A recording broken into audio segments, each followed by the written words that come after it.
Oye, te habla tío Sabio Vega. This is Sabio Vega and you watching True Heel Hit a mi manera o pa' la calle.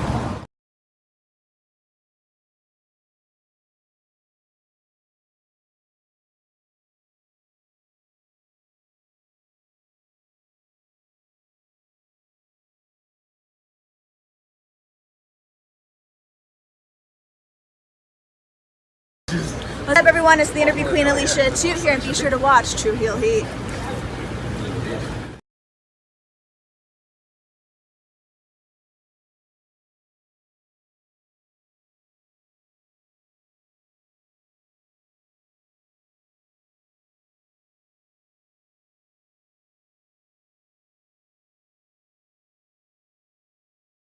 All right, hello, True Heel Heat. I'm the AEW World Champion MJF. Just in case you're deaf, dumb, blind, stupid, or since you listen to this podcast poor, you're listening to True Heel Heat, and I apologize for that.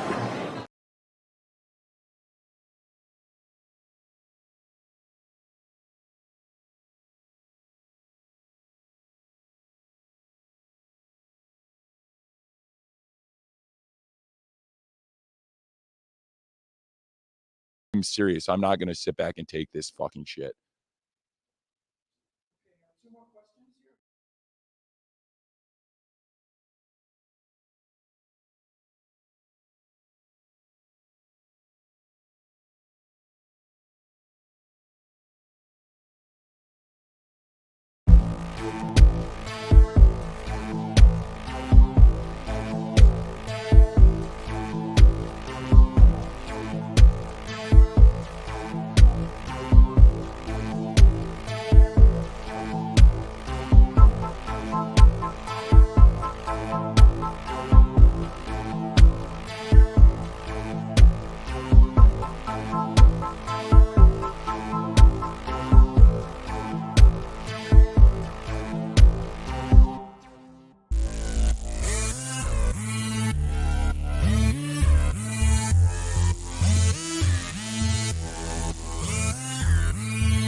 Hello. It is me, your True Hill Phenom SP3. We are live on the True Hill Heat YouTube, Facebook, and Twitter for AEWramble episode 124, Hangman's Hell, reviewing the December 13th, 2023 Winter is Coming edition of AEW Dynamite as only we can.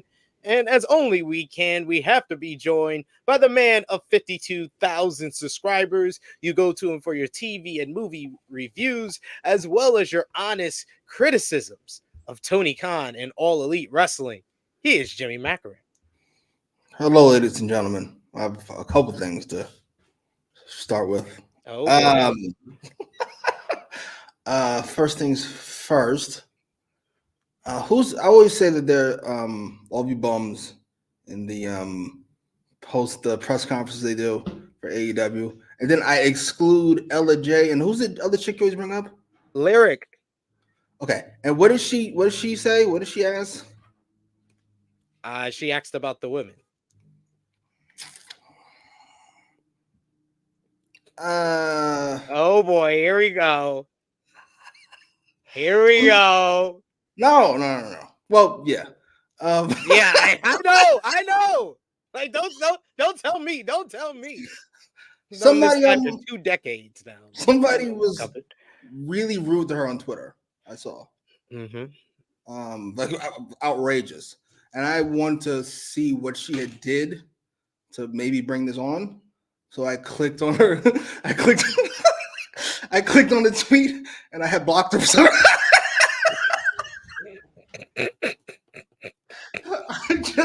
And I don't remember why.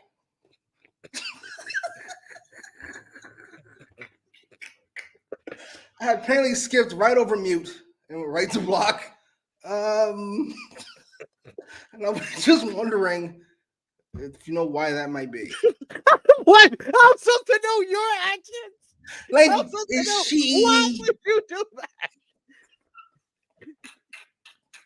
Is she like over the top in love with Tony Khan?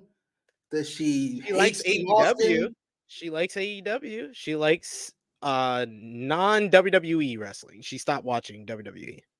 Oh my god, is she the I don't have Oh Austin. god, now we're giving her. Is she this girl? No, is she the one that she didn't have Austin Rock in her top 20? I'm trying to forget. I'm trying to remember. Just because someone doesn't have someone in their top 20, you block them? Sure. If somebody told you they didn't have Michael Jordan in the top 20, do you need to hear anything they say ever again? About anything? Politics? Anything? Your worldview is so fucked. I can't hear anything to say. I don't remember what she did. She might not have did anything. I might have been in the mood. It's possible. Yeah, I just want to know if that was her or not. All right. Fair enough. Lyric, we still love you here. We still love you here. No matter what you do. Jay Jones, forgetting why you block someone. It's crazy. Asking someone else why you block someone is crazier.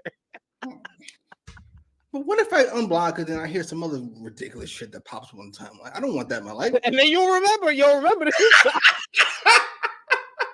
The Rock is really overrated. Right. Block. Another thing. This is less controversial, luckily, and doesn't have to deal with anybody else. I watched a bunch of shit. I watched no offense to anybody, because I know a lot of you give out 5 stars like it's candy. Mention nobody in particular.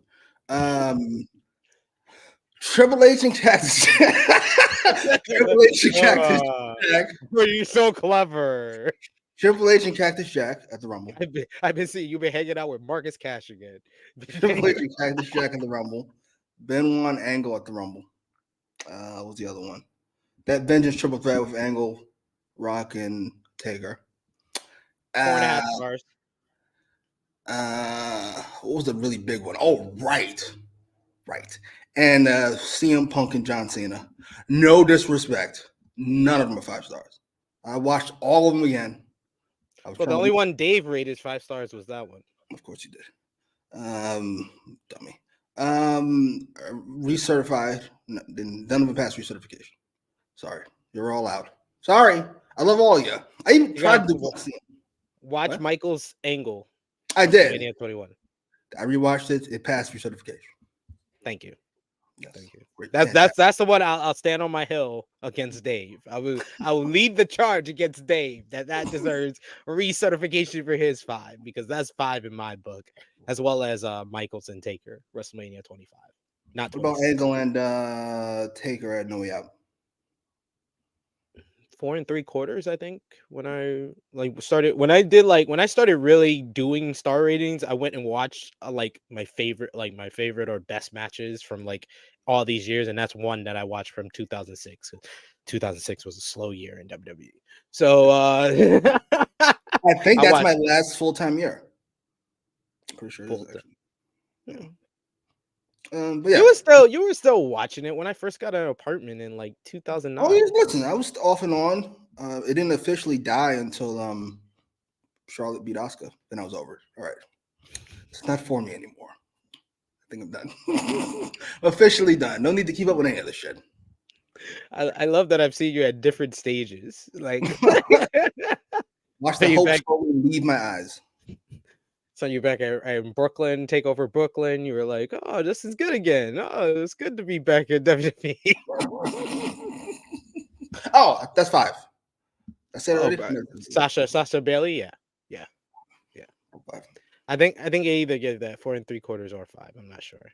I forget, but I think I gave it 5. Ace saying, what an awesome way to start the show. Yeah, As only Jimmy Macram can. And of course, if you're just joining us, this is your first time joining us, I could only imagine what y'all think this show is about. But if y'all are just joining us, we appreciate y'all for joining us live. Appreciate y'all if you're joining us on demand. Show that appreciation back. Drop the thumbs up on this video. Share this video with all your wrestling fans, friends, and family on all your favorite social media platforms. If you're new to the True Hill Heat YouTube channel, hit that subscribe button, hit the bell to stay notified for all the great content here. And of course, sound off. We've already been highlighting a bunch of your comments. Sound off in the live chat. We love to interact with you. If you're watching us on Facebook, Twitter, or YouTube, you can sound off in the live chat and we'll interact with all of you. But of course, if you're feeling generous and you want to give back to what we do here, you could send a super chat donation. Those are also important to what we do here. We are a self-funded channel, so every little bit goes back to us, and we appreciate the support. And as Jimmy Macram says, I have to give y'all the translation: nigga, we broke. Holiday season. Be generous. Be generous. Ho, ho, ho, and all that. Merry Christmas. Bottle of yum. Happy holidays, happy Yarmulke, what? Or Hanukkah. Yes. And of course, you can also support us by hitting that join button and becoming a member, like our good brother Brandon Brown, who has been a member for 2 months. Thank you so much, Brandon, for supporting us. $1 a month. You can support us. That's a great way to give back us as well. We got Frantic World, who says Royal Rumble 2000 is one of my favorite WWF pay-per-views. I think that at the time I really enjoyed that show because it was from the Garden. I just enjoyed all those Garden shows, especially Garden pay-per-views. Like I remember Garden pay-per-views vividly, like SummerSlam 98, that one, Survivor Series 2002. Like I remember all those very vividly from those days. But I will say, as time has passed on, the only things worth watching on that show is probably the Cactus Jack's Triple H matchup and the tables match. What? No. The tables match. There's something else happened on that show. What happened? I watched that when I was. Or is it the Rumble is not that bad for Rikishi. Oh, Jesus fucking Christ. You kidding me? What? Jericho, China, and Hardcore Holly? No. The bikini Doug turned 11 years old, and then Terry takes off her. No, that's Mae Young. That's Mae Young, man. That's the Mae Young one with the hanging tits, man. I don't remember all that. No, I remember Jackie though. Jackie's pretty good too. I was what was I? I was 12. No, I was 11. I was 11, turning 12. So yeah. Good times. Good times. We got our first super chat donation from Trey Jones. Thank you, good brother Trey Jones. As always, we appreciate the support, good brother, and we always got to tell the people. Listen up, you prick.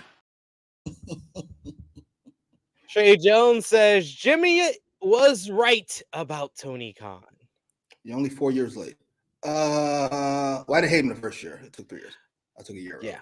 Took a year. What did he do, if you don't mind me asking? Yeah, if you're what you're exactly talking about, we do need to talk about what Big Man Dogs is saying here in the chat. One Bill Phil and the other Khan are chatting up Zaslav. Yeah, apparently it's in the news now. It's now officially in the news after some tweets from Dave Meltzer, as well as Matt Kuhn, who did the Dax Hardwood podcast, as well as Ebu of Wrestle Purist. It was finally Dave Meltzer on Wrestling Observer Radio who has come out and said it, that WBD is not out of the race in the bidding war for WWE Raw. And then PW Insider came out today with their own report saying that TKO's Mark Shapiro has done a meeting with along with Paul Levesque and Nick Khan in New York City at the Warner Brothers Discovery headquarters with one of the Warner Brothers executives this past Monday, which is one day prior to apparently they met with Tony Khan, as he confirmed on the Final Battle press call yesterday. So very interesting times. Everybody's been speculating that the game has changed, everything has changed, and that a big proponent of this is CM Punk in WWE. So it's very interesting. I'm always of the belief, I'm just going to say it out here now, with all these wrestling reports, and especially in the years 2022 and 2023, where there's smoke, there is fire. So I would not be surprised if WBD got the rights to WWE SmackDown. I don't know where you all were. I was here on the show when I said it. You all might have been someplace else. But I distinctly remember saying, you should probably watch your mouth because WWE can come take your shit if they want to. I'm pretty sure that was me. And then y'all go and said, oh, but T's happy with this and the demo and y'all too young to remember what the fuck goes on. I remember when they fucked up ECW. I don't forget nothing. This is a business. Never forget it. Never forget it. And to have ratings go down. Oh, did I say SmackDown? I meant Raw. WWE Raw. Yeah. Oh, it doesn't matter. And the demo is the only one that matters. And blah, blah, blah. The demos mostly stayed the same. You know, it's an older demo because, of course, it is. Yeah, whatever. Yeah, you know, who knows? It's Jimmy, the big dumb Negro. Whatever. He doesn't know anything. He doesn't know what he's talking about. Of course not. Oh, he's being silly. Nothing's going to happen. Right. CM Punk's not a big deal. Where's Frantic World at? Where you at? Yeah, I thought it was just Collision. No, listen. CM Punk's one of the few motherfuckers who they know of exists. And they had a fond relationship. Those you don't know who David Zaslav is, he's the boss's boss. Partner. At least for a little while longer. I'm sorry. Listen, let me be clear. Because while I enjoy piling on Tony Khan because he's a bad person, I do want to say this. The wrestling business is better with AEW in it. It just is. And they'll be like, it's not a coincidence WWE got better when now that AEW is around. It's also a coincidence that Vince McMahon had to get, retired or resign and pushed out for it to get better as well. But also before that, WWE was I felt like Vince was at least trying with the whole Roman Reigns angle and tribal chief stuff. They were going back to their old model of the one star can ride the whole ships. Indeed. Yeah, they're better with AEW. The wrestling business is better with AEW in it. It's better for the wrestlers, which is my number one goal, to have places to work, fucking obviously. Makes WWE competition, work towards being a better product. They need to leave Monday nights. I'm sorry. I don't understand why you want to get stomped out for 5 months out of the year. That feels like a wild idea to me. Punk did a 1.8 something, 8.8, him and Rollins, and they averaged a 1.4. You're getting stomped. Fucking football just putting their foot in your ass. And they had 2 football games on Monday. Disney does not play. They want everything. Put that fucking mouse for you. That's why I'm surprised that they're not a bigger name or like getting their name like in this bidding or like higher. Like they should be the one because FX made the most sense. It's a weird idea. Listen, I don't know what the deal would be. I just don't think that Warner Brothers is going to get both. They're not going to get both WWE and AEW. Unfortunately, as AEW fans, man. Oh, I know. No, you put your faith in a fucking dummy. What do you think was going to happen? I tried to tell you. Just because you're a rich wrestling fan doesn't make you smart. That's not how that works.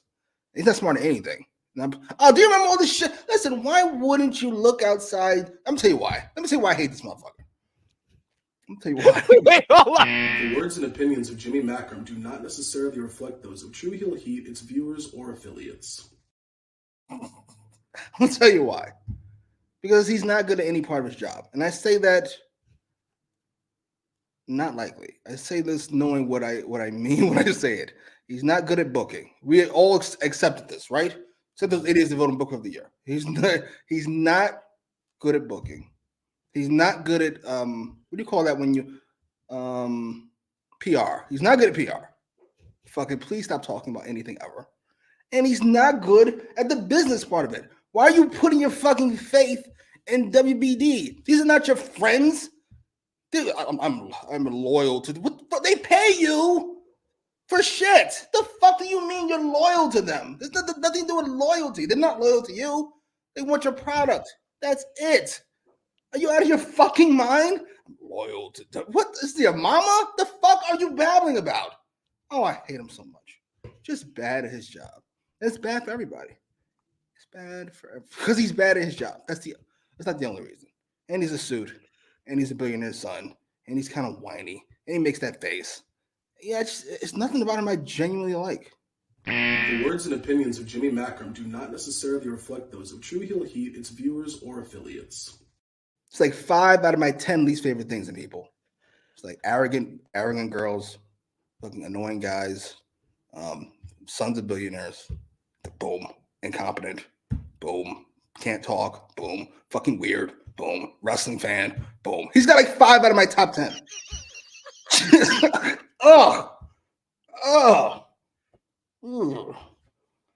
Ooh, sorry. Yeah, I mean, listen. at this point, we know he's watching. So just in case he knows, just in case he is watching, and I know you're watching. The words and opinions of Jimmy Macram do not necessarily reflect those of True Heel Heat, its viewers, or affiliates. Threw Jericho under the bus. I didn't forget. Threw 20-year guy under the bus. Okay, you're gonna list every reason why you did you write it down? Do you have like a chart? Do you have like a board? Are you like a detective that's trying to like take him down? you got the spreadsheet. You got a spreadsheet of all of everything. All right. On August 2022. He said this preposterous bullshit. We got Joseph with it saying Jimmy with the truth. Indeed. Thank you. Indeed. We got EBB says always nice to hear the fair and calm views of the philosopher Macram. Hey, I may not be calm, but I'm always as fair as possible. Dog said, I ignored Tony's annoying aura for like 2 years and then I couldn't take it anymore. Can't even imagine trying to like somebody. It's fucking heinous. We got some of our favorites in the chat just coming in saying that I came in right on time for some TK realness. I mean, I do agree with you. I am very either disappointed, mad, however you want to frame it, that the having so much loyalty to WBD. After seeing what David Zaslav did to all these people in DC, all these movies that he cut, like, why would you think that's the guy? Yeah, that's the guy we're gonna be loyal to. We're not gonna talk to the CW. No. We're gonna stay loyal. He's gonna look out for us, right? Right. He's a suit. And he's on the top of the food chain. You know the awful shit he had to do to get there? Oh my God, would you stop it? There are no nice suits. Never forget it. You just better find where the bodies are buried, or you're gonna be up out of here. And trust me, people, wrestling ain't gonna be as fun as it used to. Like that's why AEW needs to be around. At WWE, what we've learned in our lifetime, me and Jimmy are about 35, both are 35. 35 years. We've probably been wrestling fans for 3 decades now, 30 years or plus.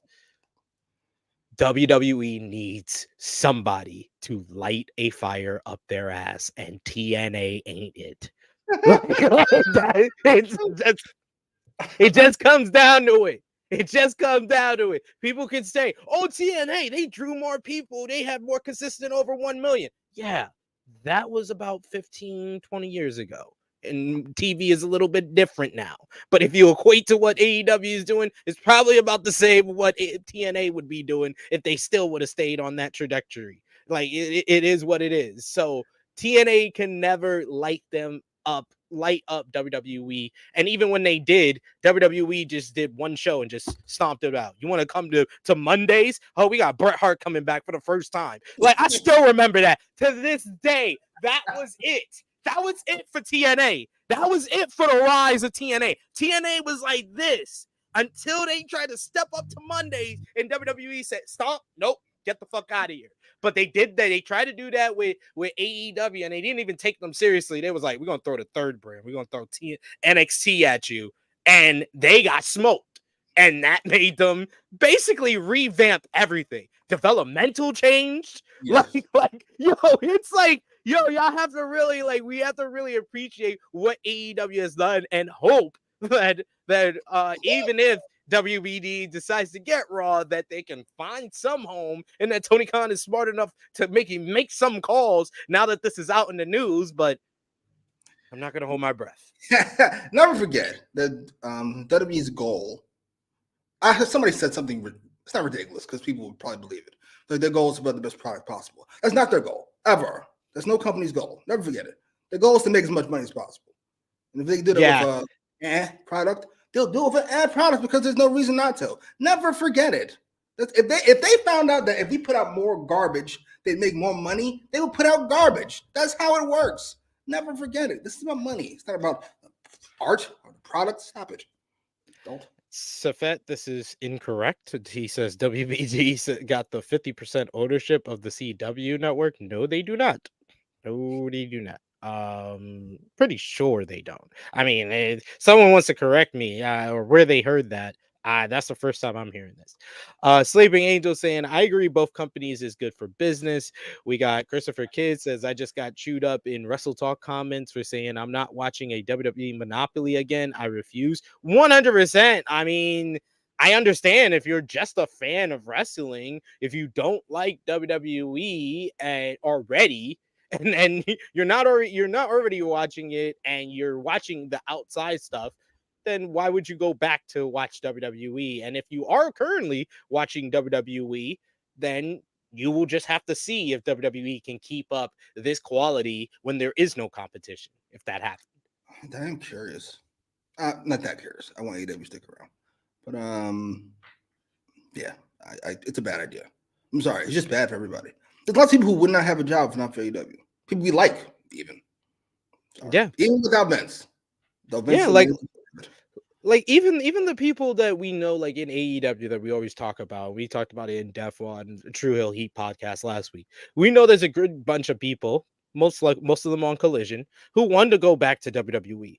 But realistically, if all those people went back to WWE, they would be in the same fucking position they left or worse right now.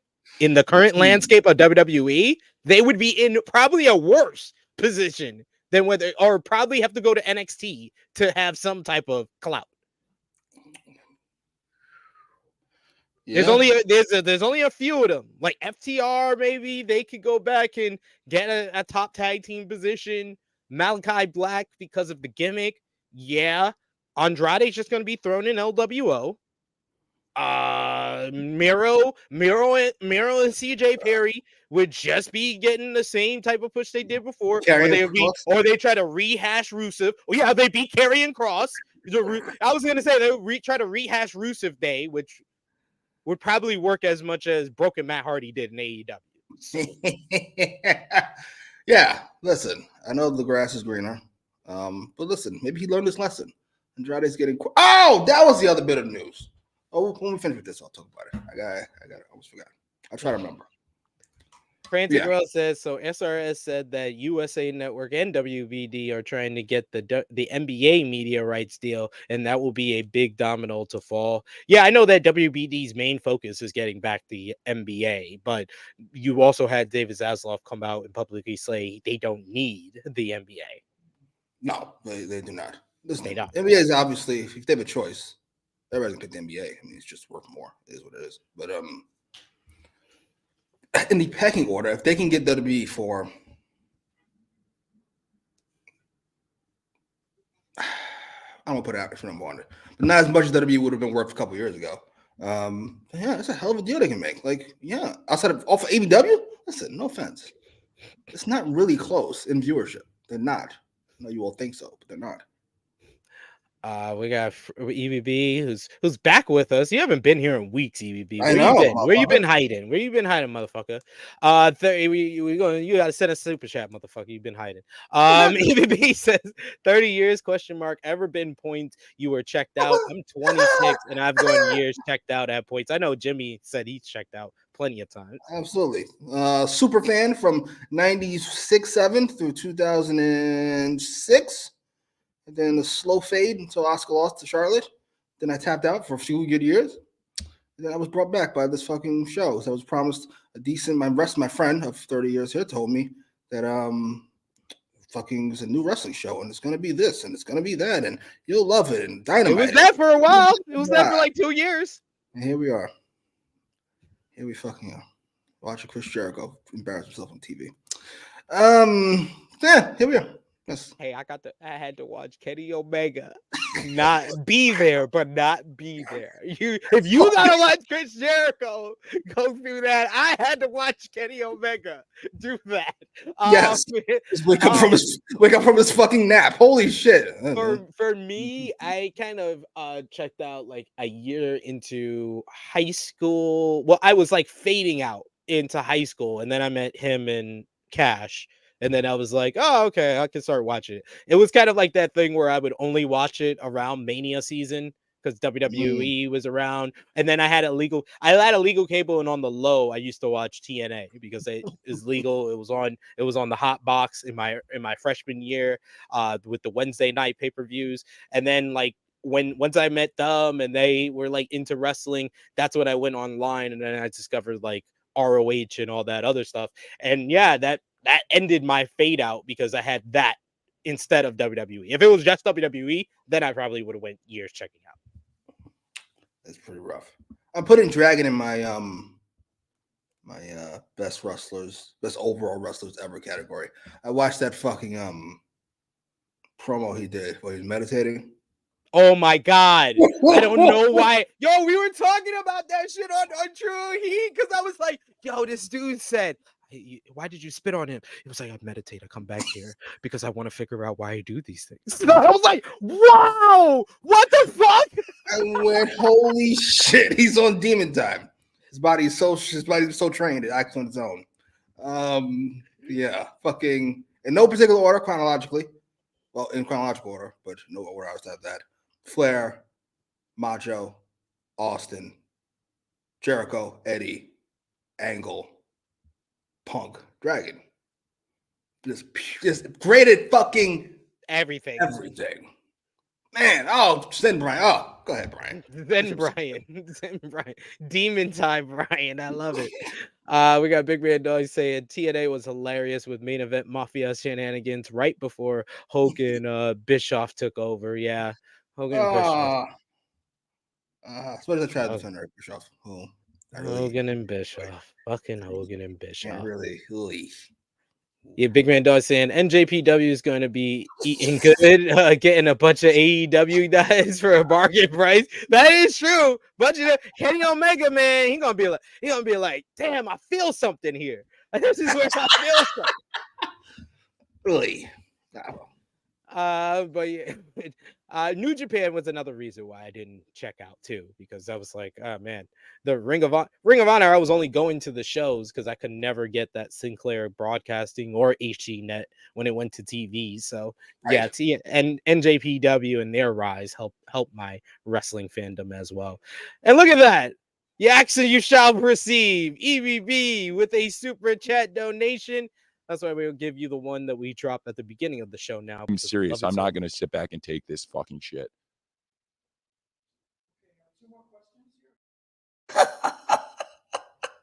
You think he'll sit back and take this shit? I don't know if he's going to sit back and take this fucking shit. What are you going to ask him at the Ring of Honor Final Battle press conference? Oh, shit. EVB with a super chat donation saying, Jimmy outside TK's house. Your clothes, whack. Face, whack. He is my second least favorite person I've never met. Who's first? Some guy. I'll tell you later. He said some guy. He was mad he got his home wrecked. But he went above and beyond. You're an awful human being.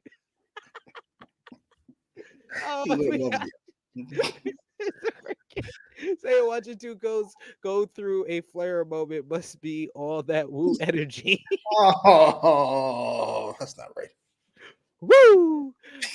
We got Romeo who asks, what made Jimmy stop watching in 2006? Girls. Oh, well, yeah. Turned 18. Yeah, it was a wrap. Out of Cardinal A's. Yep. I grew out of it. I'm over it. Time to lose my fucking mind. I lost weight and lost my fucking mind. It is what it is. We got Romeo as well. Who is the final straw? Who does he blame? It was around John Cena time too, so yeah. John Cena time. Oh, you know what? You know what it might have been? It was the fucking Mr. Kennedy injury fiasco.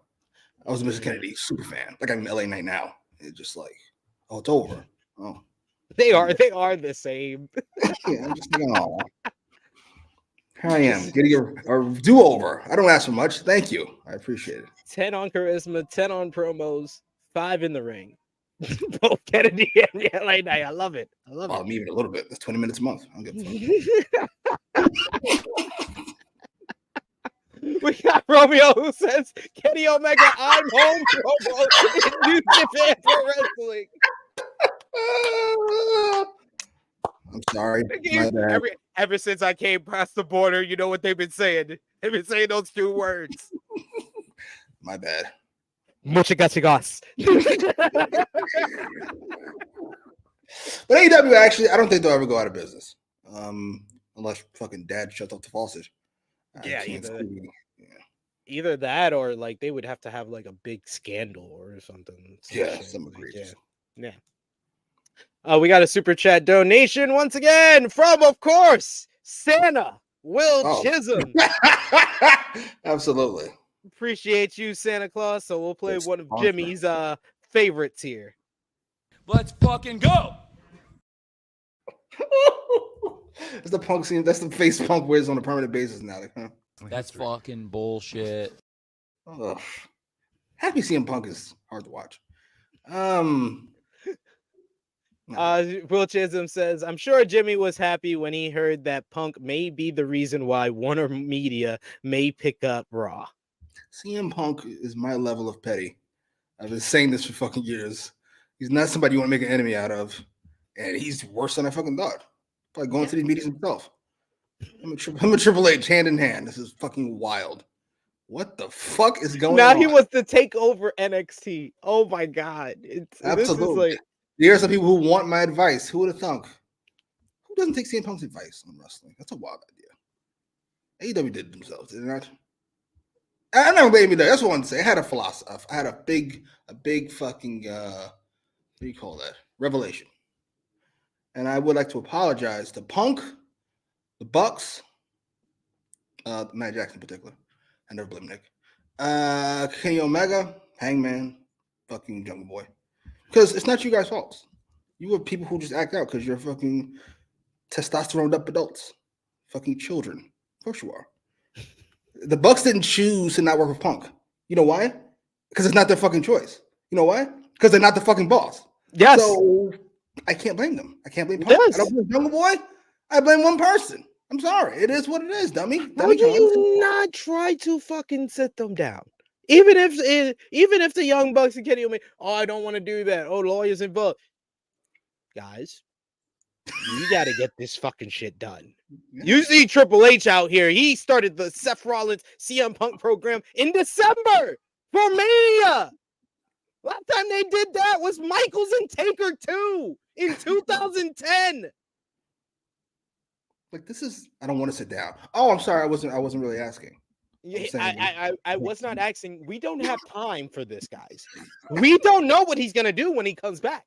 That's what that's me as Sony God. Like, that's me as Sony God. We don't know.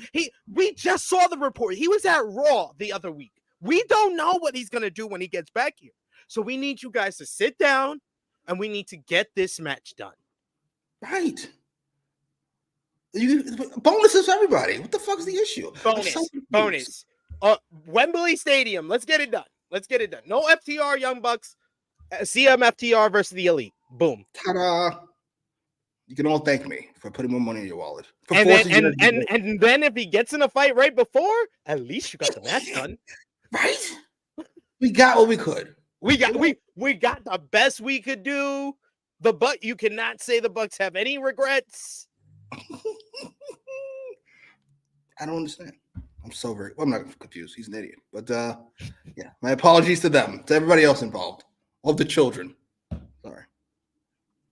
Trey Jones saying loudmouth white guys being Jimmy's favorite is Interesting. Absolutely. First wrestler I ever saw on WWE television, besides Undertaker, because he scared shit out of me, was Steve Austin. So it's not shocking. Ta-da. We got Myron Kidd saying AEW potentially losing WBD feels like TNA lost Spike TV. No, it feels like ECW lost TNN because it's WWE taking it from them. Yeah, yes. Like no, the Spike TV just stopped doing wrestling after TNN. Yeah. Like this is ECW being on TNN, having the biggest money deal they ever done. They were feeling good, and then WWE. Oh, WWE's leaving USA, and this is before dirt sheets. So we got it at slow motion, the news, and it just came out of nowhere. Where the next week on even on Hardcore TV here in New York on MSG at 1 a.m. in the morning on Hardcore TV, Paul Heyman cuts that promo, that infamous promo. Yeah. Me here, they like the network. They won't promote us. Some of the ECW fans can't find us. Oh, pissed off. He was looking terrible those days, by the way. Yeah. My eyes are something. I hope it doesn't happen. I'll say that much. I really do, because I don't want to see Tony Khan attempt to do that promo. Oh my God, coked up Tony Khan cutting a promo like it's Paul Heyman. Oh my God. Joseph Whitted says, "Imagine being too afraid to stand up to the Young Bucks." That is a hilarious visual. I'm sorry, it just is. I'm sorry. Rickety's acting is, are the Young Bucks gone from AEW? No, they're just they've written off for now because they're coming back with a new gimmick change. So they're gonna try several months later to like use the backstage stuff that they're fucking dickheads and which that's where we're gonna do it. We're doing it on fucking WWE television. We're doing that already. We're doing Punk and Hangman on fucking WTV. We're doing Punk and Hangman, except Punk knows this time. He literally stole a whole line from it. It was great. Oh, that shit was wild.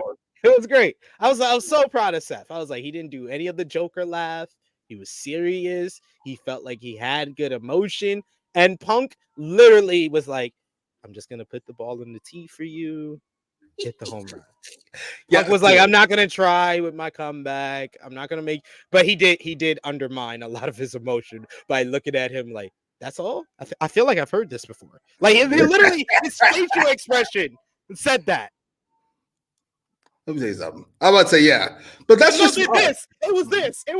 The cross arm and then. Oh, that was it. Okay. He was, are you done? That's his first line. Are you done? I'm telling you, like, I know a lot of you and I who are less emotional. Yeah, that was the face. That big man dog's face. Oh shit, that is the face. You and I who are a little more rational. Everybody else is, oh, Seth, blah, blah, blah, he killed me, roasted them. No, that's not what happened. Are you done means that's not what happened. Especially when he says that's your last one. That's the only free one you get. That means I told you Seth has nothing for CM Punk. He doesn't. I was like, we went in depth talking about that, and I was just like, he's not the guy that's gonna be going up against. And this is why I had to call out even like people that are high up on bigger platforms who said, "Oh, this was bigger than MJF and CM Punk's first promo," and I was like, did y'all watch the same promo I did? I was like, the MJF and CM Punk was a completely different promo than this one. This one was, like I said, Punk put a ball on a tee and said, Seth, please hit the ball. I'm not going to try too hard. I'm just going to, or he's like, he said Seth had the bat and he was like, I'm just going to do underarm. I'm not going to throw a fastball. I'm going to do underarm. Literally. And then MJF and CM Punk's first promo, they threw fireballs at each other. You're a fake MJF. John Cena and Triple H ruined your career. Like, they were going back and forth. Like, it set the stage for arguably, in my opinion, top 5 feud I've ever seen. So, like, this did not feel like that. This felt like the start of an early start, which was a big shock and surprise, which added to the quality of it because it was like, wow, you're doing this already? You're setting this up? Okay, all right, I like this move. And then Seth was good. I can't say Seth was great. like I felt after that first MJF Punk promo. Oh, he's not great. But bigger's relative. I mean, Seth Rollins is the biggest star in MJF, just by numbers wise. He's in a bigger company. But as far as like the moment, no. Like that's gonna be like an all-time moment. MJF and CM Punk's an all-time moment. It just is. I'll never forget that. That was shocking. It felt like two juggernauts throwing fucking bombs at each other. It was so good, CM Punk decided to respond. That's how that works. You have a conversation where you can say, all right, this guy is gonna fucking say everything he can at you. And then CM Punk says, oh, okay, that's cool. We can do that. That means he's not worried about what this motherfucker's gonna say. He got nothing. And with the promo before that, the SmackDown promo, which was so much better than that first Raw promo. The SmackDown promo, he mentions everybody but Seth. So literally, Seth had to come out and interrupt him on Monday. Whereas, if you remember, Punk initiated the whole thing with MJF. He comes out and interrupts MJF after Full Gear, which kickstarts and led to the promo exchange the following week. I got mad. That was really well done. MJF Book of the Year. Or CM Punk Book of the Year, whichever you prefer. Clearly. Oh, I'm so annoyed. The combination of MJF and CM Punk, Booker of the Year, and we never got the third match. Literally, we were supposed to get the third match twice, and couldn't get it done.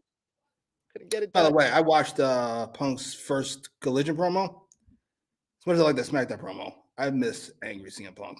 That first Collision promo, he's like, he was on one. Oh, he's not fucking around. He was on one because I went back and watched it because people were like, oh, well, that Raw promo, it was still better than his Collision comeback promo. And even I think Romeo came out and said that either in the chat or someplace. And I was just like, oh no, it wasn't. Oh no. I'm sorry that the only people softer than you are the wrestlers you like is a wild bar. And it's not even his best bar on that promo. He's just going off. Go ahead, Punk. Come back, please. I know it's a long time to Mania. Come back, please. Look at that. See, Big Man Dogs, you are an example of what we want from other wrestling fans.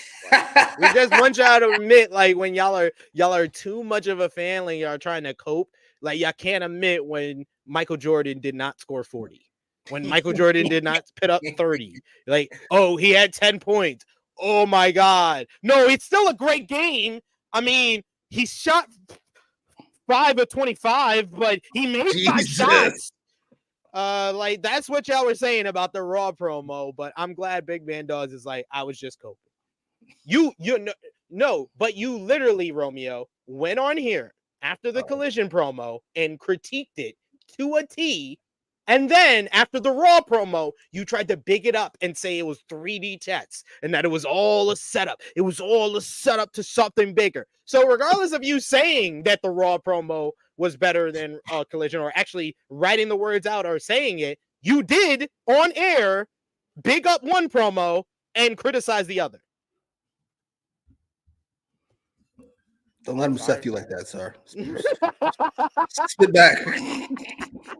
Trey Jones saying, when Punk is angry and on one, he's unstoppable on the mic. Oh, yeah. Well, how many people has he roasted at this point? Rock, fucking MJF. Yeah, like, Angry Punk is fucking top 10. It is what it is. That's not somebody you want to smoke with. Factual.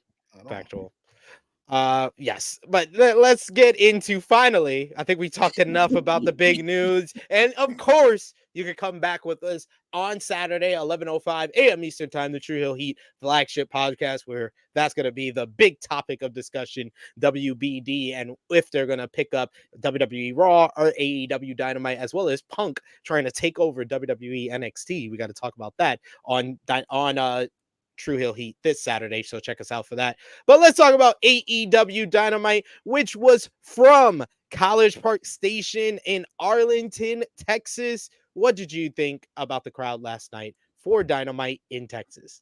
In Texas, huh? Of course they were great. And you know that, right? Of course they were. Yeah, I heard the response for when the bell rang for the main event, and I was like, Slave State never does not deliver. Never. Always. Always. Standing up the whole. Well, they were standing up most of the night until Jericho and Omega. multiple matches. It went rows of them standing up. I'm like, yo, people need to understand. I literally commented to a good friend of the channel, Cam Hawkins, good brother. Definitely follow him, Seahawk. And I told him, he was like, this Collision crowd in a couple of months is gonna be great. And I was like, my co-host always said, slave states always deliver, so this gonna be a great crowd. Always. They're up the whole night. Well, until Jericho and Omega, they were fucking up the whole time. And they even started this different from other shows, as we did kind of like a hold open as Samoa Joe comes out immediately to start things off after last week with the Devil and his henchmen attacking MJF. And Joe wants answers on his way to becoming AEW World Champion. He says, first up, he wants an answer about the broken beer bottle. He says that he went back to check on MJF's body, and he says the crime scene had a broken bottle, and it was of a brand that a certain cowboy drinks. And he went looking for answers last week, and a certain Hangman was missing, and this brought out Hangman Adam Page to interrupt. Hangman says that he doesn't care about the Devil, but he says since Joe is asking for me, he said he thought he was a man, so he would come out here and let him accuse him to his face. Joe says that what makes him think that he is out here as a detective? He might have already made up his mind already, and he might be out here as an executioner. I love when Joe changes his voice. I love when Joe changes his voice to I'm gonna kill you voice. It's so great. And before things can get heated between Joe and Hangman, all we can hear is Samoa! Samoa! Samoa! Joe. So Logic Song comes out and he brings up all the recent attacks that have went down. He says that Jay White asks for a title match, he gets attacked. The Acclaim lose a tag team match for MJF and they get attacked. He's like, MJF could have just been laying down last week and acting like he was attacked because you never actually seen him be attacked. I've been telling you all along, MJF is the Devil, man. And Hangman tries to interrupt, and Roddy says, I'm trying to talk to my best friend by proxy. Strong insists that it's MJF once again before Hangman punches him in the face to kickstart our opening matchup of Hangman Adam Page going one-on-one with Roderick Strong. And this is what we've been wanting.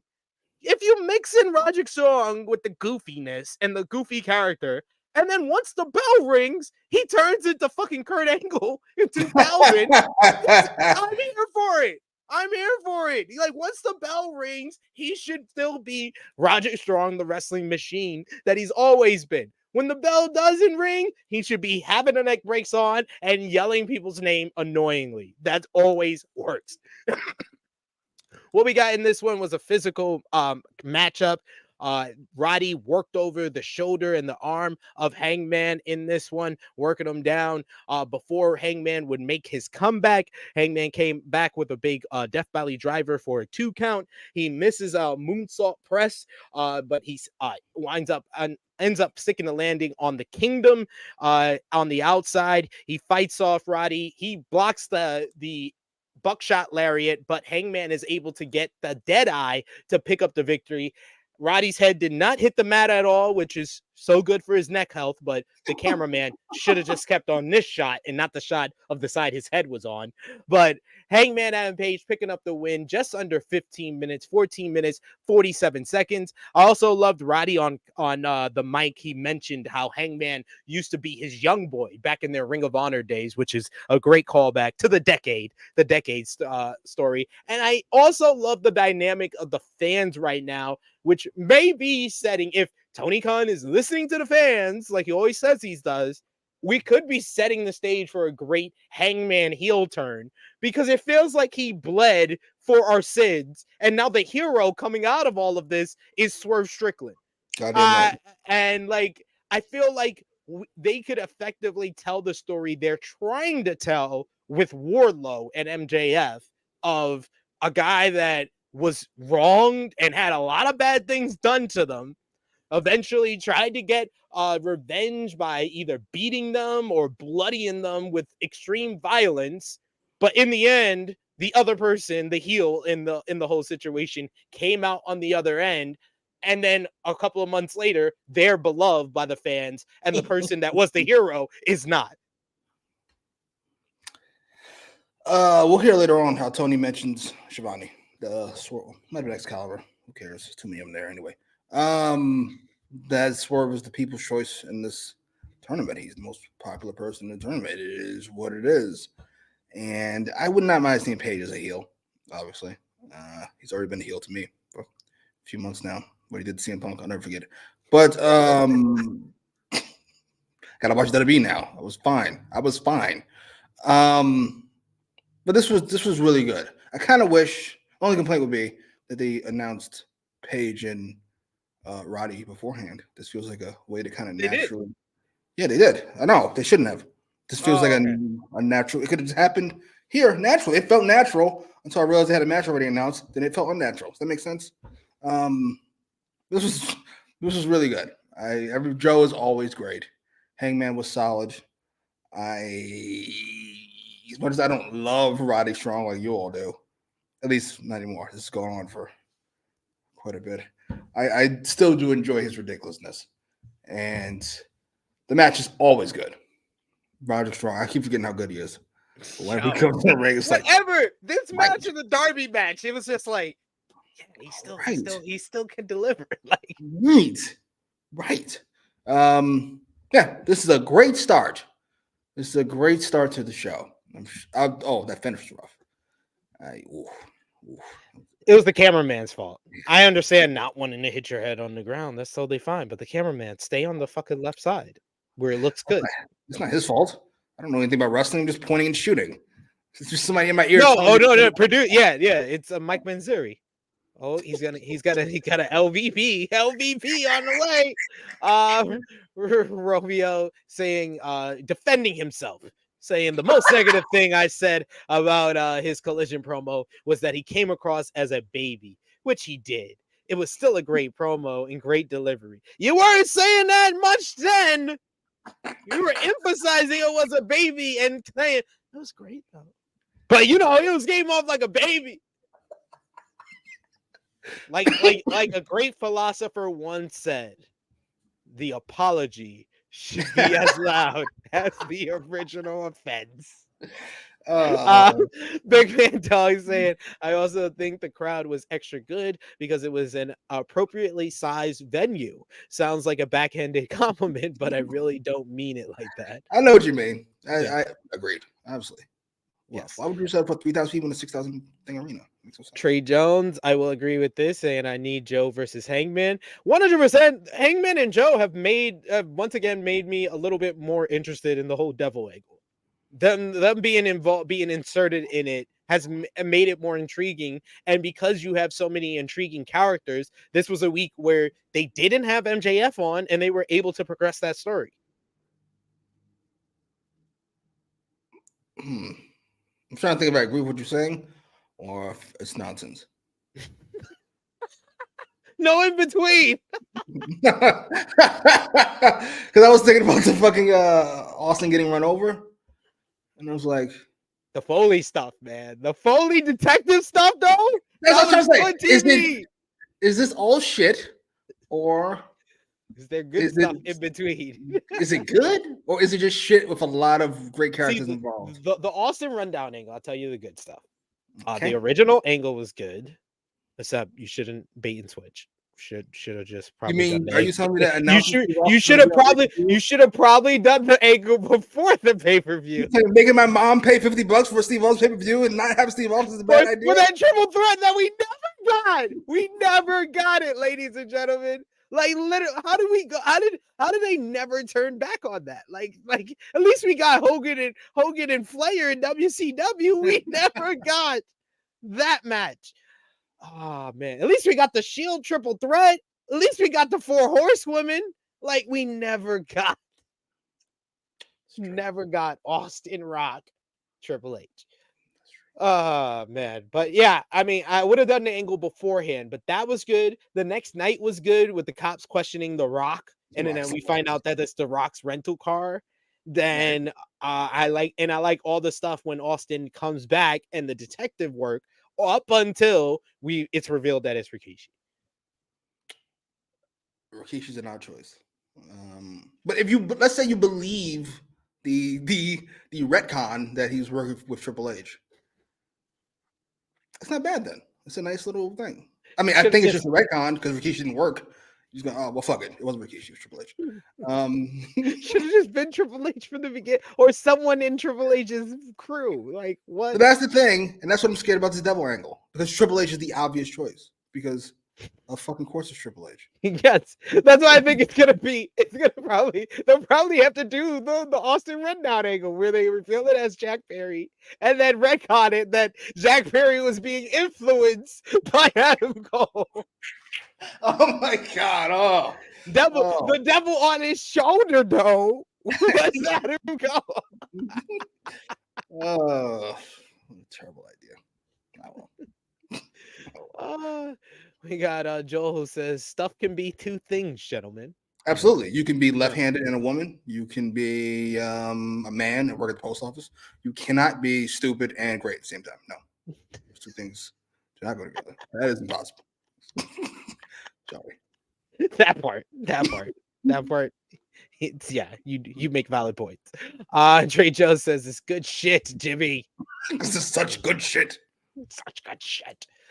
Next, we had our first Continental Classic matchup. And look at this, Jimmy. We got a treat. We get some Blue League action as Andrade El Idolo goes one-on-one with the House of Blacks. Brody King in a battle of 2-0 competitors in the Blue League. This is a battle for the top spot of the Blue League. And man, oh man, Andrade was hyped to be on Dynamite. And these two guys beat the ever-loving shit out of each other. That's my best description of this matchup because Brody Lee's chops sound like cattle whips. It sounds like he has a leather strap and he is strapping, and that's why Andrade, it's not because Andrade is so hyped that he's turning red. No, that's from the chest slaps that he was getting from Brody King in this one. He would try to come back.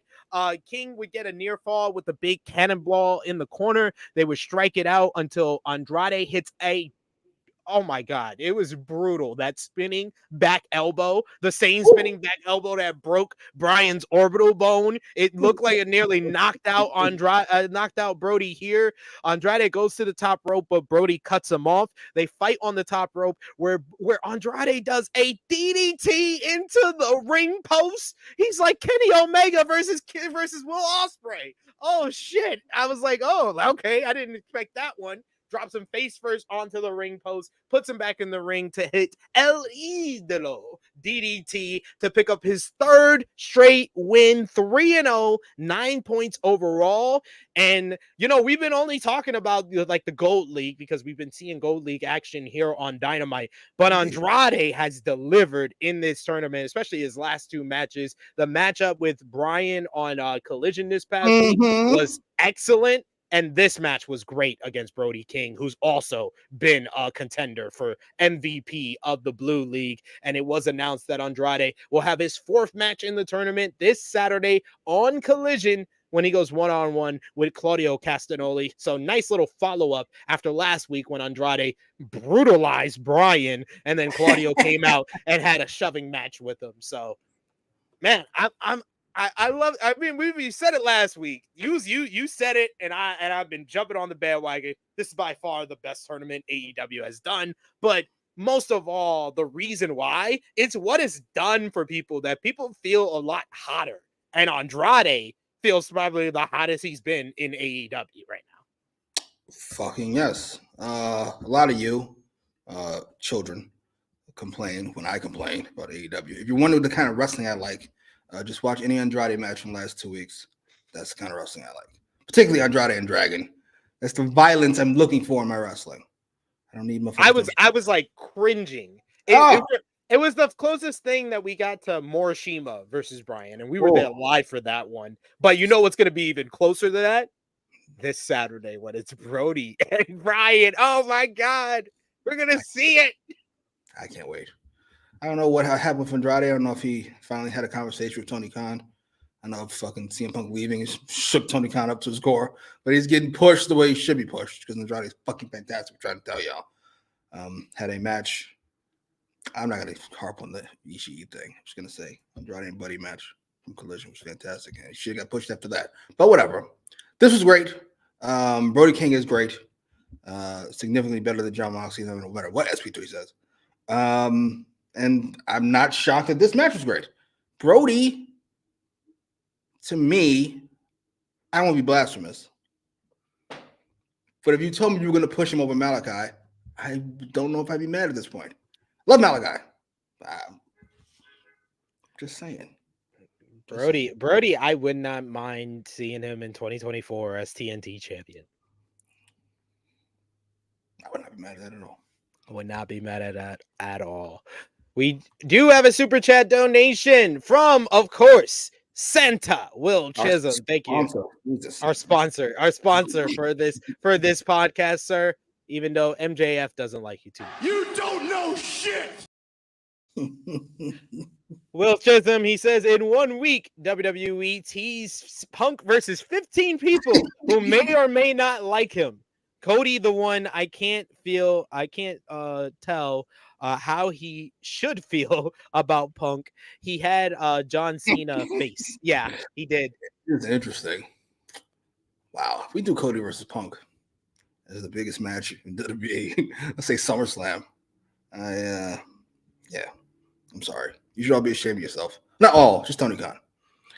I think that's maybe a WrestleMania type matchup. I think so. Why are we holding off on everything fucking big to WrestleMania? Because you want a patient booker. There is Tony Khan. I think Tony Khan has the level of, let me save this dream match for a rainy day. But Triple H is on the I'm gonna wait. I'm gonna make these niggas wait. They gotta be patient for these stories. It's heinous. We got Austin versus Undertaker at SummerSlam. The fuck, what is WrestleMania for? This is the biggest match we can do. Let's do it right now. Waiting for. Indeed. We got another super chat donation from the good brother Santa Will Chisholm, and Tony Khan is even saying, "You got a lot of money, sir." Tony Khan, this is also on you, because you can stop this. Will Chisholm says, Vince was like, that's the triple threat the fans wanted. Triple H versus Rock versus Big Show. And we put the belt on Big Show. The worst fucking possible option. They put it on just for the surprise pop. So you don't feel like you wasted your money. See, look, Big Show was added to the match and the Big Show won. We didn't cheat you. Nope. This was the plan. You got to see a new champion. Ace saying this match was fantastic. I thought it was a great match. We're gonna go in depth next week. I think next week we gotta give them our top 5 Gold League matches. Ooh. And then maybe like the week after for the group final, you can, if you'll be able to, you could watch all the Blue League matches and we'll give them our top 5 from the Blue League. Who's in the Blue League that I don't like? Nobody really. You like everybody over there. I was gonna say Garcia is probably the one that you least like, but you still like him. It's fun. We got Trey Jones with a super chat donation for us. Thank you, good brother Trey Jones, as MJF. Thank you as well. Fuck you. Bye. I miss you, sir. Please be the devil. Trey Jones says, respect Brody King. I do. My friend doesn't. How do I not respect Brody King? Moxley better than Brody King. That's disrespect on the highest level. That's not disrespect. That's on the highest level. You're disrespecting Jon Moxley, sir. That's too many people on the business. You disrespect Jon Moxley on a weekly basis, and I'm not going to join you in that. The best 2-minute promo. I refuse to join you on that, sir. Get him out the ring and get a microphone. That's it. Out the ring. I refuse to join you on that, sir. Backstage, we got Renee Paquette, who talks to Dallas's own, the Von Erichs. Kevin Von Erich says that he's here. He likes AEW style. Before Orange Cassidy, Trent Beretta, and Danhausen step in, Cassidy asks the Von Erichs if they want to team with him on Rampage. And of course they are in. Danhausen says, hey, right, no, that's us. Orange Cassidy says, no, he's not going to turn on them. He just wants to team up with them because they're from Dallas. Any thoughts? Where the fuck is Christopher Kidd and his defense of Orange Cassidy? I didn't forget shit. A few months ago, it was all this great character work going on for Orange Cassidy. He wants to keep the belt because, and he's evolving as a. Where the fuck are you now, sir, to defend his spot, to defend this horseshit? He just made him in the pay-per-view 12 seconds ago, and now we get this. Told you. Sometimes you need to take a break. You need to go away and come back. The fuck? I have no defense of the booking of Orange Cassidy. I thought that, them going to the Full Gear matchup, maybe they had a story after that. No. Like, this is the same shit I said after All Out, where I was like, man, he feels more over than ever. He lost the title. Hopefully they got a good follow-up for that. Nope. Orange Hook. Then they fell ass backwards into him filling in and getting back the international title to set up the rematch with Moxley. He beats Moxley, expecting, oh man, that's the big win that I wanted him to have at All Out. He gets it here. A couple months late, but it's still fine. I think that they can follow up with this and make his second reign different from the first one. They definitely making it different from the first one. The first one, he was on TV. What the fuck is going on? Have you given up? I think fair enough. He's not popping a rating anymore, but he's still a good worker. He's still talented. He's still over with the live crowd. Yeah, you can find something to do. Jesus. Get rid of the belt. Get rid of the belt. Come on. We got Big Man Does says putting the international belt title back on Orange killed the title's momentum. No, it didn't. You don't think so? I feel like Jon Moxley's concussion killed the title's momentum.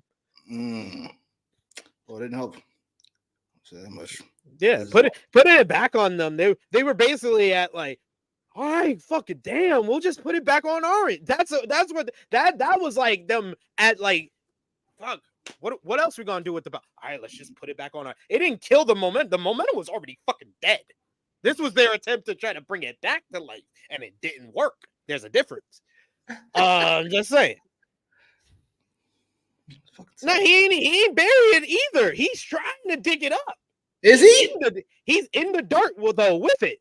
He's in the dirt with it. Yeah. Orange buried it and himself. Sorry. No, he didn't bury it. He didn't bury it. It was already buried. Sorry, it's over. Get rid of the belt. Get rid of it. We need a belt collecting gimmick in AEW. Please.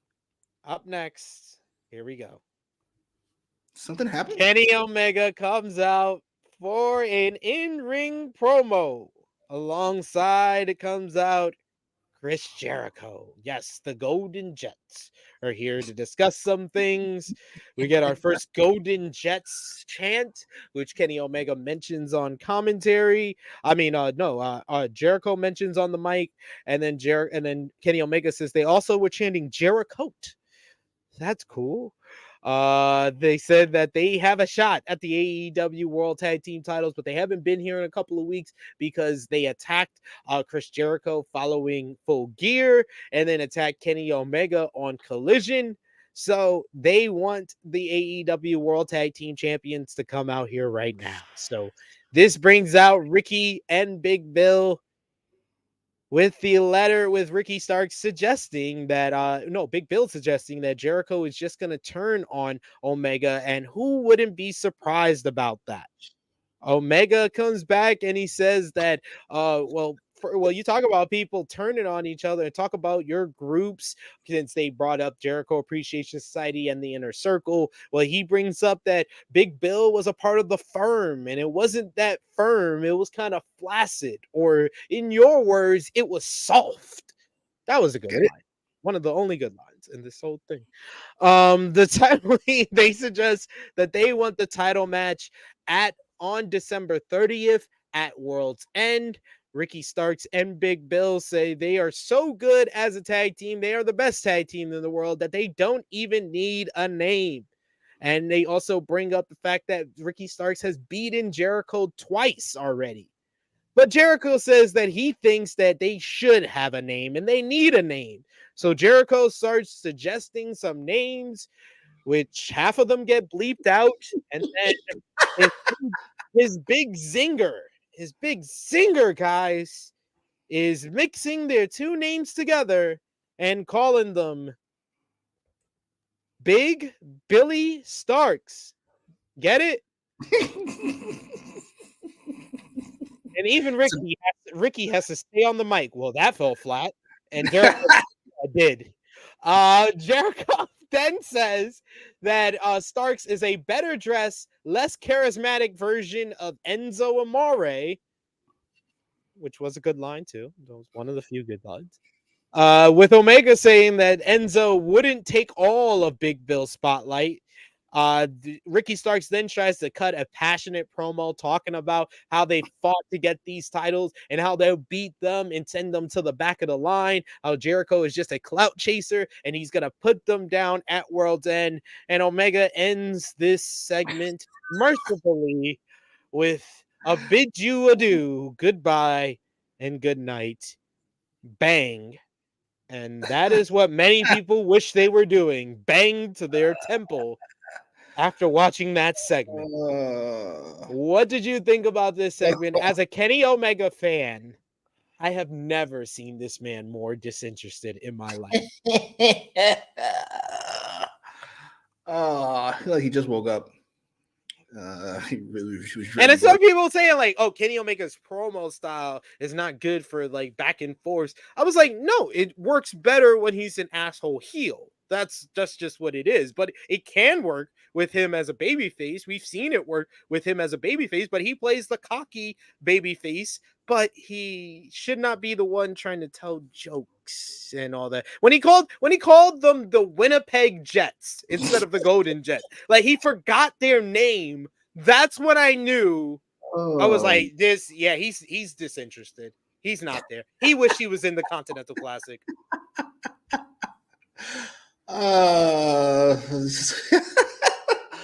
This is jarring to me. All right, so we've got 20 minutes. We've got Benoit and we've got LA Knight. We've got 15 minutes of ring time. We've got 5 minutes of mic time. Who should get the ring time? What the fuck? Why is Kenny Omega in a talking segment with Ricky Starks and fucking Chris Jericho of 2023? Like, what is this? Jericho sucked here. Instead of the Continental Classic, this is what we got for Kenny Omega? This is rough. Well, how can you see Kenny Omega's in-ring wrestling year in singles matches and say, yeah, we should put him in a tag team, but then say, hey, nah, you know what? Even better, put him in a tag team with Chris Jericho. When you just signed Kota Ibushi, what the fuck? This is sad. This is rough for everybody. I didn't enjoy anybody here. Starks was the best because in 2023, Starks is the most charismatic and best on the mic in this group. This was rough. The first was a lack of material. This feud isn't exactly fucking on fire. And number two, and maybe more importantly, nobody outside of maybe Chris Jericho, nobody believes in this. Ricky's heart is not in it. Clearly, he's made that known several times via Twitter. And I don't know Kenny Omega personally. I know a disinterested motherfucker when I see it. And he looked disinterested right away. Like, this nigga sleepy? What the fuck's going on with him? Right? I was like, holy shit. He's going to try to get through this fucking thing. Jericho's only went a little bit excited. And it was over. This was sad. Can we just let it go? I know these Jericho things usually run long. Can we just let it go? Yeah, I hope it's over after. I hope it's over after the title feud, and somehow, some way, we just have Jericho just turn on Kenny. Just have Jericho turn on Kenny. Fuck it. It's better than them teaming. Fuck it. Just fuck it. Just have them have a match. If that's what this is all leading to, let's speed this shit up, please. Big Man Dog saying this segment felt like such a 2009 WWE tag team feud. Absolutely, it felt like Jericho versus DX. Right? Just like, and Jericho wasn't playing Jericho. He was DX. Oh, that was so sad. I'm sorry. He was Triple H. It's like, sir, it's not he was Triple anymore. H, and then Kenny was Shawn trying not to get involved in all the jokes. You're not 30-year-olds anymore. If you niggas are 50, would you stop? Ugh. Penis joke. Get it? Get it? Triple H, would you stop? Put the microphone down. RP Jesus, he did not turn down the C2. That's not what they said. They said that they had other plans for him, or that he had other plans. That he got talked into this bullshit. In my opinion, that's what I feel like. That's what that report, that interview Brian did, told me. We asked about him, and so he had other stuff to do. That's very important thing he had to do here on Dynamite. Yeah, very important. Very important. Christopher Kidd saying, I'm back. I just saw that OC call out. OC should have been in the tournament. This has been stupid since he beat Mox. That was pretty close. What you were looking for is I was wrong. Those are the words you were looking for. My bad, Jimmy. And SP3, who agreed. That's what you were looking for. But you know what? I'll take it. Close enough. Next up, we were about to get Timeless. Yeah. As Timeless Tony Storm came down to the ring to join the commentary team, as Riho made her in-ring return, going one-on-one with former Outcast member, not Andre 3000 or Big Boy, but Ruby Soho. I love the fact that we had it on point this week of the color difference of when Tony was on camera and when Tony was not. Tony on camera, black and white. Tony off camera, color. Tony on camera, black and white. Tony off camera, color. Loved it every single time. This was enjoyable. Unfortunately, this matchup did not get the time or the presentation that we praised about last week. Got 8 minutes, 28 seconds in this one, and most of that was taken up by a commercial in the middle of it. Riho did look good, though, hitting a big double stomp to a hanging Ruby Soho, and then she followed up with the big running knees, the Miriora, to pick up the victory. I loved Timeless Tony Storm on commentary. She was so eccentric, especially her not believing that was Ruby Soho because she didn't have green hair. That had me popping every single. She was like, you keep telling me that's Ruby, but it doesn't look like her. And then she's like, I'm ready for my close up, Mr. Khan. She was great. Riho picking up the victory, getting a win here as she gets back into the title picture ahead of another showdown with Timeless Tony Storm. What did you think about this one? This was fine. Tony Storm's great, as per usual. I feel bad for the women. Usually, Dummy will put them behind something that's impossibly hot that they have to follow. This time it was the exact opposite, which is might be even harder to follow. It's just fucking But he did give them the top of the hour. That is something. I think that's more of a testament to his belief in the Timeless Tony Storm character and Riho as a draw. We'll see. This is going to be a bad one. I'm going to guess 790. You think this week? Yeah. Why? What was it? What was it? It did 823 last week. Oh, so yeah. I don't know what was on last night. Fucking Dynamite, motherfucker. No, what was it against for you to think that it's gonna drop? Dynamite. Nigga? That's Dynamite. That's not how this works. That's gonna make it drop. We have explained the science of this. That the drop, if you thought the show was bad this week, the drop happens next week, not this week. Maybe the drop in the quarter hours, though. Yeah, if that's what you're looking for. And those all add up to what? Final number. It's gonna drop to 790. I'm calling it. Now. I will put money on it. What's your number? I believe it will still be above 800. Jesus, a fucking big range. Fucking give me. You're saying 790. You're not going that far. You went from 820. You went from 823 to 790. Not much room. I give you a specific number, 790. Give me something, not over 800. Is that a number? 805, 810. 810. It was 810. I'm calling that a win for me. I'm 20 off. Huh. How is that a win for you? This man is ridiculous with his math and his bets. This was fine. I'm glad Rio's back. For however long she's gonna stay around. She's always exciting in little bursts, so to speak. We'll see how it goes. Let's see. Hopefully they get her more wins though. Don't just throw her the title match like this week or just announce it randomly. Why would we pretend like that's not gonna happen though? I know that's gonna happen. That's why at least let her get one more win before you do it. As a booker, right? We already got Tony Storm. She already interrupted Tony Storm, and now she's out for a match. No, don't do anything. Just fucking announce the match. Fuck it. Why are we pretending otherwise? Nah, fuck it. Just her. He's like, that's more of a story that we've been getting. So just do it. Just book it. I say, or we get a quick video vignette from Warlow, who needs a haircut because he's got a hat on. But he talks about how he is just building himself up before he comes for the devil, and he is taking everything. I like the fact that they are doing a good job of kind of giving him gradual steps up in competition. Before he was versing jobbers, then he versed the lower card guys. Now he's versing the lower mid card guys. And now eventually he'll get up to the mid card and then I guess upper mid card and then MJF. God. What a waste of everybody's time. Ugh, whatever. I'm over it. You just got to be in the devil's crew. I'm over it. He is. He's definitely that big guy. I'm convinced. I'm convinced that this way. He's the big guy. He's the big guy in the crew. We got AEW Continental Classic action as Roosh going one-on-one with Jay Lethal. I like this matchup because immediately they picked up the pace and you knew this was going to be a fast one. Lethal comes in, he picks up the pace to start, knocks Roosh to the mat, setting up the basement drop kick, but instead he does the strut. This allows Roosh to get back up and hit a snap German suplex.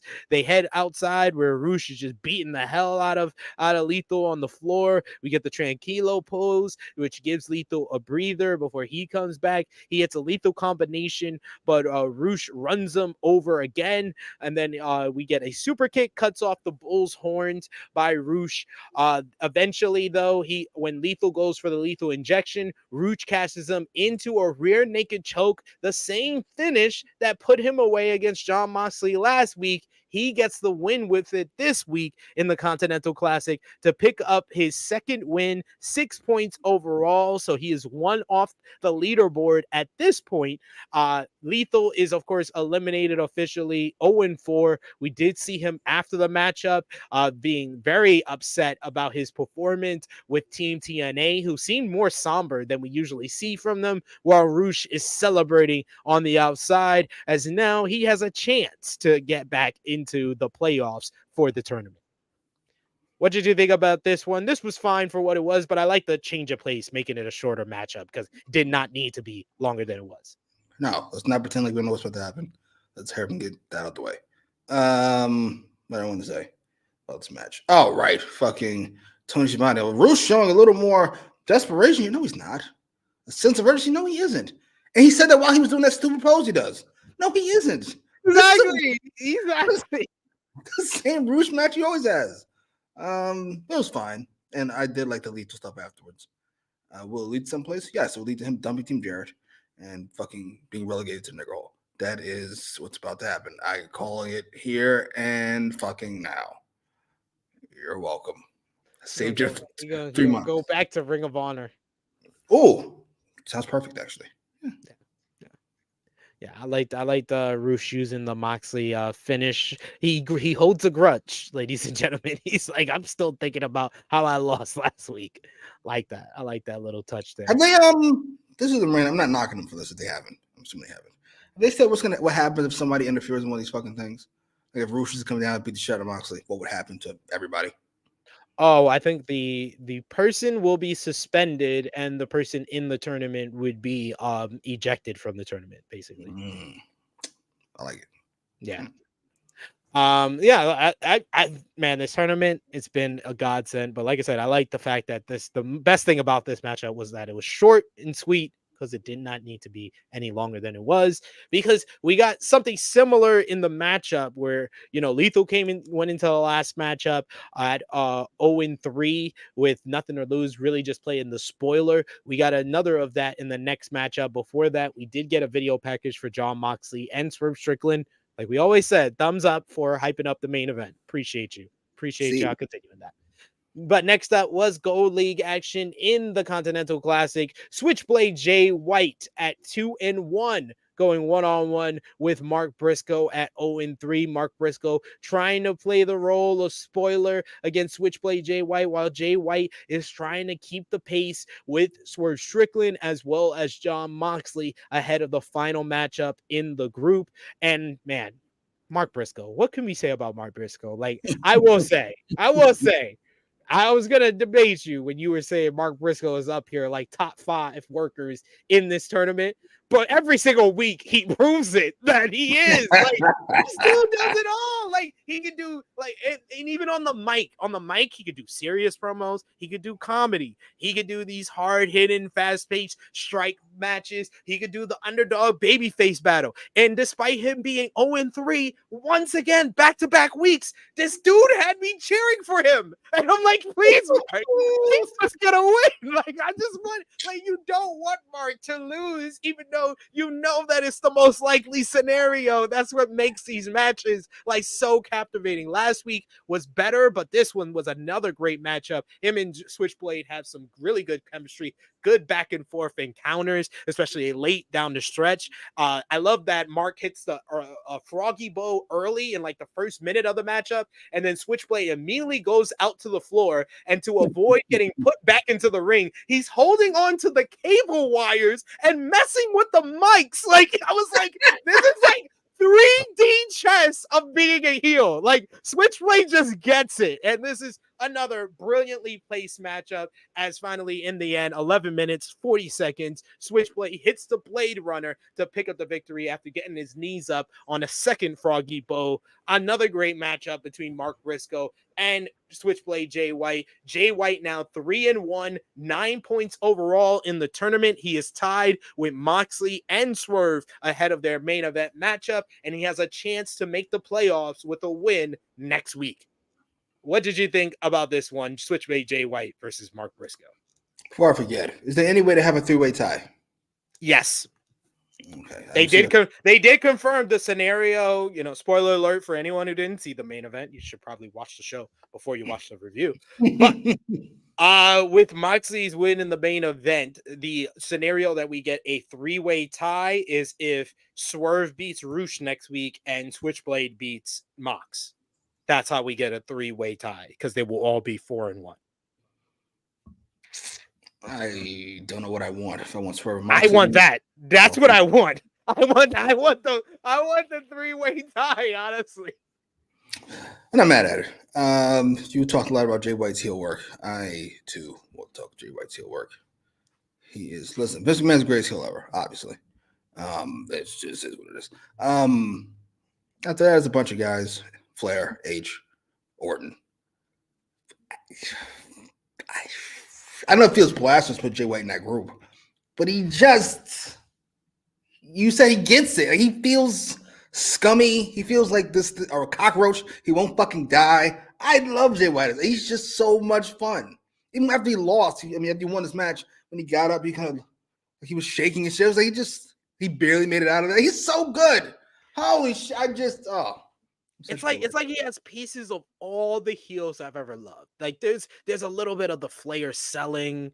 There's a little bit of the Triple H, the Triple H selling as well. A lot of Triple H selling. It's mostly 2008. That's prime H selling. That's what Switchblade does. But it's just the feet work of Harley Race. It's just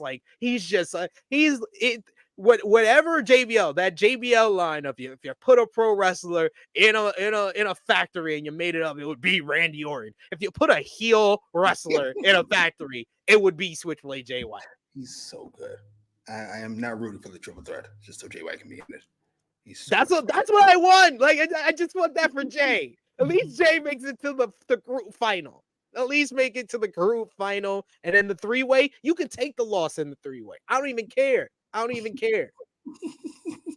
wouldn't mad at that. I mean, I want Swerve to just look back, but sure. I feel like this was like the main event was like a preview of maybe a bigger rivalry to come. Because of how they worked it, and we'll talk about that here. We got Christopher Kidd who says the 4-1 deadlock is golden. I see what you did there. I get it, Jericho. Good job. The says Mark Briscoe is certainly one thing, if nothing else, believable. Whether he's a good guy, bad guy, crazy redneck kung fu guy, I'm buying it. Yo, that crowd loved him. Man up. And I love the overall story. Like, I get hype talking about Mark Briscoe in this tournament because this tournament has just made me found my love for Mark Briscoe because the tournament story for him is hitting the J Driller. He has yet to hit the J Driller. Like, that's what made this match so great because you saw the crowd wanted him. They're chanting, damn boys. And they wanted him to hit the J Driller, and he just hasn't been able to do it. And they set it up in that first match with Mox, where I still am like, I wish he beat Mox in that first match. Yes. I think I would be more all right with Mox winning the main event a lot more if he had lost the first match against Mark Briscoe too. But hey, man, I love the story. I love the story overall that he has not hit the J Driller, which makes it like you have this interesting matchup where it's not really about, about the final leadership board. It's about who's going to fucking get points next week with Mark Briscoe and Jay Lethal. Yeah. Sorry, brother. You know what time it is. Mark Briscoe is great. I that's why where Jay White's on the turnbuckle was back facing. Mark Briscoe. What the just to the back of the fucking head. Oh shit. It's so stupid. I just popped so hard. I was like, holy shit, this is great. He's just so I was like, redneck kung fu. Let's fucking go. Oh man, he's the man. Video played hyping up Mark Briscoe's matchup for Final Battle tomorrow night. Live on Honor Club is going to be the Blackpool Combat Club. Bryan Danielson makes his return to Ring of Honor for the first time since 2009, Jimmy Macram. We were there. Glory by Honor 2009. His final match with Nigel McGuinness, he makes his return to Ring of Honor to team with former Ring of Honor World Champion Claudio Castagnoli and the debuting in Ring of Honor Jon Moxley to verse Mark Briscoe in FTR in a tribute match to Jay Briscoe. But if it's Jay Briscoe, it's going to be a fight, so it will be a fight without honor. I'm here for it. That's the one thing to watch. I mean, that and the Athena Billy Starks matchup. Those are the two things to watch from this show. I'm glad Billy Starks is getting this push. I don't think she is undeserving of this spot. I think she deserves it. She's got a great character. I love the work. I've seen of her in Athena. I'm still bothered. This is not Willow. I ain't gonna lie to you. I'm bothered on a higher level. That's what makes me like almost hesitant to go for Billy. I feel like Athena still it should be Willow that eventually beats Athena for that title. And if you don't automatically have a spot ready for Athena like January 1st or something like that on AEW, then keep the title on her until you're ready. Yes, never. But yeah, forever. She could be the forever champion. Please, she's great. She's awesome. Having a career year, despite not a lot of people see it. We got AEW Continental Classic in the main event. Gold League action. It is Swerve Strickland going one-on-one with Jon Moxley.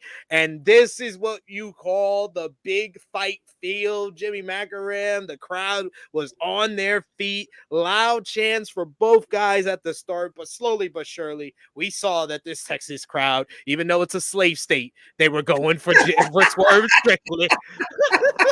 Moxley gets taken into the ropes, and he takes Strickland into the ropes, and he kisses him on the forehead. Strickland then knocks him to the ropes and kisses him on the forehead. He gets knocked down. He does a little dance before things get a little bit more physical as things speed up just a little bit in this matchup. Swerve starts hitting his quick strikes. He gets Moxley up onto the second rope and then hits a nasty looking middle rope DDT. It was I was like, God damn. Mox gets up, gets knocked to the apron where he manages to cross Swerve with the ring skirt. He then drives Swerve into the steel steps, shoulder first into the bad arm. We come back with Swerve fighting back on the outside as they're fighting on the floor. He then gets Moxley down with a back elbow to his back, and then does his little swerve dance. He then goes back up, but Moxley catches him with a smooth looking cutter. This allows Moxley to hit a Goth style power driver for a 2 count. After that, he then works over the bad arm, trying to work down the injured body part. This one turns into like a strike battle at one point. We get Swerve hits his big hammer and anvil elbow. Then he goes to the top rope, and but he gets shoved to the floor very, very hard. It looks like Moxley is just going to take take the count out victory while Swerve is on the floor. But when Swerve comes back in at the count of 9, he gives him the big curve stomp. He gets a 2 count. Then Moxley puts on the bulldog choke. He changes that into a cross arm breaker. This was just some really great wrestling down the stretch with the crowd really on their feet for every little part of this. With Swerve going to, he fights to the floor. Moxley gets upset because he can't put him away quite yet. So he gets frustrated. He goes outside to get a steel chair. But Swerve hits a big dive to the outside. He kicks Moxley into the chair where he's seated and then hits a big old swerve stomp into the chair, just completely taking out Moxley. He then gets him back into the ring where he hits a big swerve stomp, but he's only able to get the 2 count. He sets up Moxley for a JML driver, but Moxley is able to reverse into a victory roll. He gets a handful of his belt and tights. The referee's counting the 1, 2, 3, but Swerve has his shoulder up. Swerve is screwed in the Continental Classic as Moxley picks up the victory just over 16 and a half minutes. A great match, in my opinion. Moxley picks up his another 3 points, 12 points overall to take the leaderboard. 4-0 going into his final match in the group stage as Moxley celebrates the win and Swerve was completely upset. I absolutely love that they worked this matchup with Swerve as the babyface, Moxley as the heel. I felt like it made for a better matchup. Great matchup. The controversial finish, I can understand if you did not like it or not, but controversial finishes is something I'm used to with G1 style tournaments. So this is just them filling that void here. And it sets up Swerve to get the bigger win in the group final. What did you think about this main event, Jimmy? You compared Swerve to Austin last week, which on its face seems like a wild comparison. But the more I thought about it, even last week, it's very apt. Austin, though he may not look it, is cool. Swerve is just cool. And fucking once you prove that you're a badass of the highest order, people can't help but like you. It just is what it is. Whether you're breaking into houses or not. It's just, I love Swerve. I was against him turning babyface at any point. Now I think I'm pro it. It works. He's keeping the character. You can even keep Nana. He works. The people that fucking dance.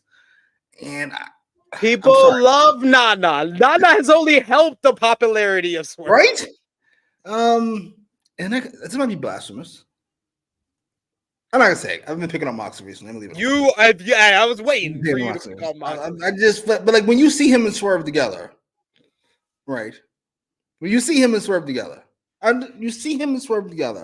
does it not feel very much? We keep the Austin thing going, like seeing Austin and Michaels. Like that's what we were.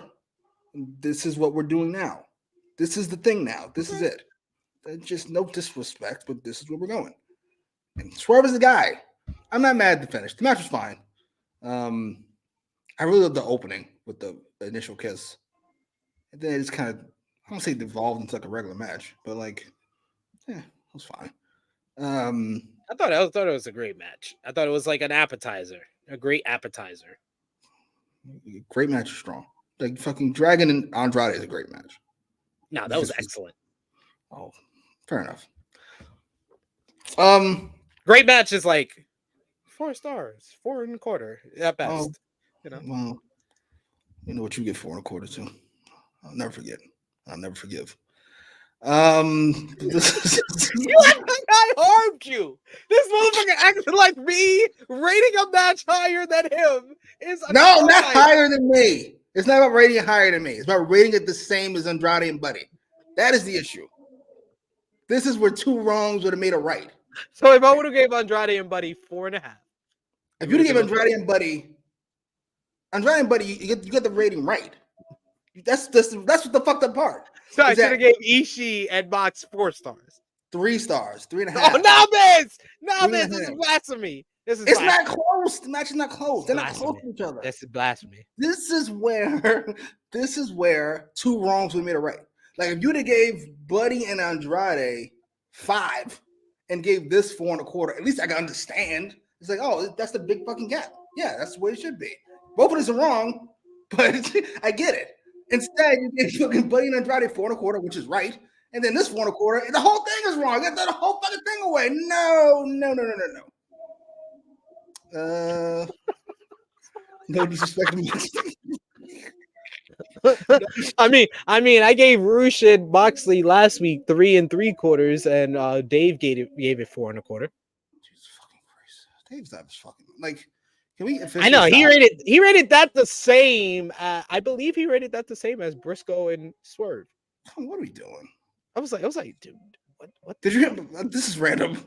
Did you hear his argument with fucking Alvarez about the overrun and about how fucking he's like it's not AEW. Fucking Dave doesn't think it's AEW's job to properly format for the overrun. Like if you miss it on DVR, you just fucking miss it, and that's your fault.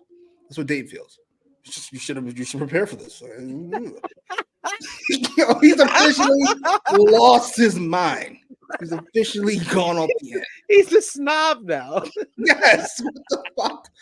Yeah, this was fun. I didn't mind the finish. I mean, Swerve should have won. If we're gonna be like in a vacuum. I feel like the best result is a draw. Second best is Swerve wins, and I'm not even sure about second best for that because honestly, I feel if Swerve would have won, then that's telegraphing he's going to lose in the group final. So I did not want. That was like honestly, that was the last thing I wanted was Swerve to just win this. Yeah, but because you're assuming he shouldn't win the group final. No, win some more. Like Swerve is the guy. Why is this a thing? Just do the thing. Stop trying to even it. No, just do. He got screwed. He got screwed here. Yeah, if this leads to a triple threat or Swerve versus Moxley and Swerve wins in the final, then yes, it's all good. But I can't pretend like I'm not annoyed right now. It's just, why are we waiting? Why are we having Michaels beat Austin at Mania? This is a dumb idea. That's not Mania. That's Michaels beating Austin on Raw, which I'm pretty sure they have done that plenty of times where they had a WrestleMania heel beat the WrestleMania babyface on Raw before Mania. But not Steve Austin, because he doesn't take stupid losses. Why is Swerve taking these dumb losses? He used to take 3 losses like this all the time. When? When did he take a big loss on a Raw before Mania? This is Steve Austin. You don't lose. Screwed over? He got pinned by Vince like that. What the fuck? Yes. And if Swerve loses to Tony Khan, I will apologize. He should not lose to John, the fucking Undertaker, whoever the fuck. Stop it. John the Undertaker. Stop it. We got a super chat donation from Will Chisholm, and just to make Jimmy Macram happy, I'll play his favorite drop. Weapon in hand too, and Blackpool Combat Club, they better wear out Kenny as long as they can. Hangman's going to come out here. I think that's when it all turned. I think it's when I was like, all right, I'm out. He turned on Moxley ever since then. Ever since then, never forget, ladies and gents. Will Chisholm, Santa Will Chisholm with another super chat donation. Thank you so much, Will. He says Tony Khan must be reading the room. He see WWE Raw fitting to replace him, so he like F the storyline, F the storylines and the women's storyline prelude. Mercedes may go back to WWE. It's sad. Yeah, it doesn't feel good. We praised him last week, and then he was just like, you know what? I think that was enough. Like, ugh, all right. He's like, enough of this. Enough. That's a fucking shame. Yeah, Mercedes. From Punk, Cody, and Mercedes. How's that possible? It's impressive, really. How you lose Cody because of Punk and then Punk wind up in WWE? These motherfuckers shaking hands and shit. What? All right. Punk, Cody in his head is probably like, "Fuck, why are you here?" Because I literally left to not be around you. I draw money, sir, and you don't. Sorry. You see the quarter hours, by the way? Cody, you see the quarter hours? Fucking Punk 1.8, Cody 1.2. Yeah, that's why I'm here, sir. You can't do your job properly. That's why. He's like, I'm here to take your story. The Nakamura storyline is shoot with Punk. Sorry we got to your super chat so late, sir. Appreciate you being patient. We got Frantic World that says this was a really good match. We got Trey Jones who says, damn, that finished to hell. Fair enough. I'm not a fan, huh? He says Swerve is white hot. Why is Moxley winning? He could have taken the L and been fine. Swerve's gonna be fine. Swerve took a screwy loss with his shoulder up. I feel like that was Swerve that did that made that choice to have the shoulder up. Shit. I feel like it felt like it was just supposed to have the tights being held. No, I think I don't think he didn't shoot on his own. I think he talked with Moxley like, we got to make this extra. We got to make this look extra so people know I wasn't really beat. Calm the fuck down. Okay. Yeah, I mean, Swerve will be fine. Like, he's as protected as you can get here. Like, he'll be fine. We got Steven Chambers who says whenever Swerve wins the AEW titles, SP3 and Jimmy ought to do the Prince Nana dance. The Swerve dance. What kind of fucking Black Panther fucking show up to the theater and shit is this? No. Hold on, my daily. Hold on, my darling. No, thank you, sir. I'll just be happy for Swerve. We made it. Really? No, it wasn't. Swerve winning this one was the worst option. Trey Jones, you were just like, I'm with you, sir. He's so like mad. He's burning down the forest because of one tree. Because of one fucking tree, he's burning down the forest. Polish Jen says the Austin comparison is fair considering Austin broke into Pillman's house. Two trespassing criminals. Absolutely. How was Austin a babyface in this situation? It's just wild. He was a babyface like a few months later. Swerve was a babyface a month later. Austin turned no child. RPGs is saying we get an Eddie versus Moxley in the finals. Why do I keep having people tell me this? And that's not a good option. That's not a good option. I am sorry, guys. We have seen that matchup before. And I want to see it again after them having their fallout, their relationship, but not through this tournament. They can do it any way they want. They can do that any way they want. They don't need this tournament. You think it's Swerve versus Eddie? I'm gonna go with Brian. I'm still gonna go with Brian. Ooh. I feel like there's three really good options to win this tournament overall, though. Okay. Eddie, because of the story of starting 0-2 and then making the comeback to win in New York. Brian, because it's a new title. You should probably put it on Bryan Danielson. Yeah, because he'll have 3 matches.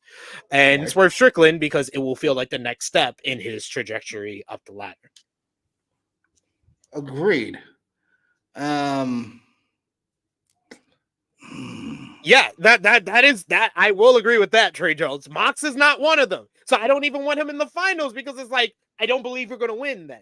Or if you do win, I'm going to be upset. So either way, I don't no.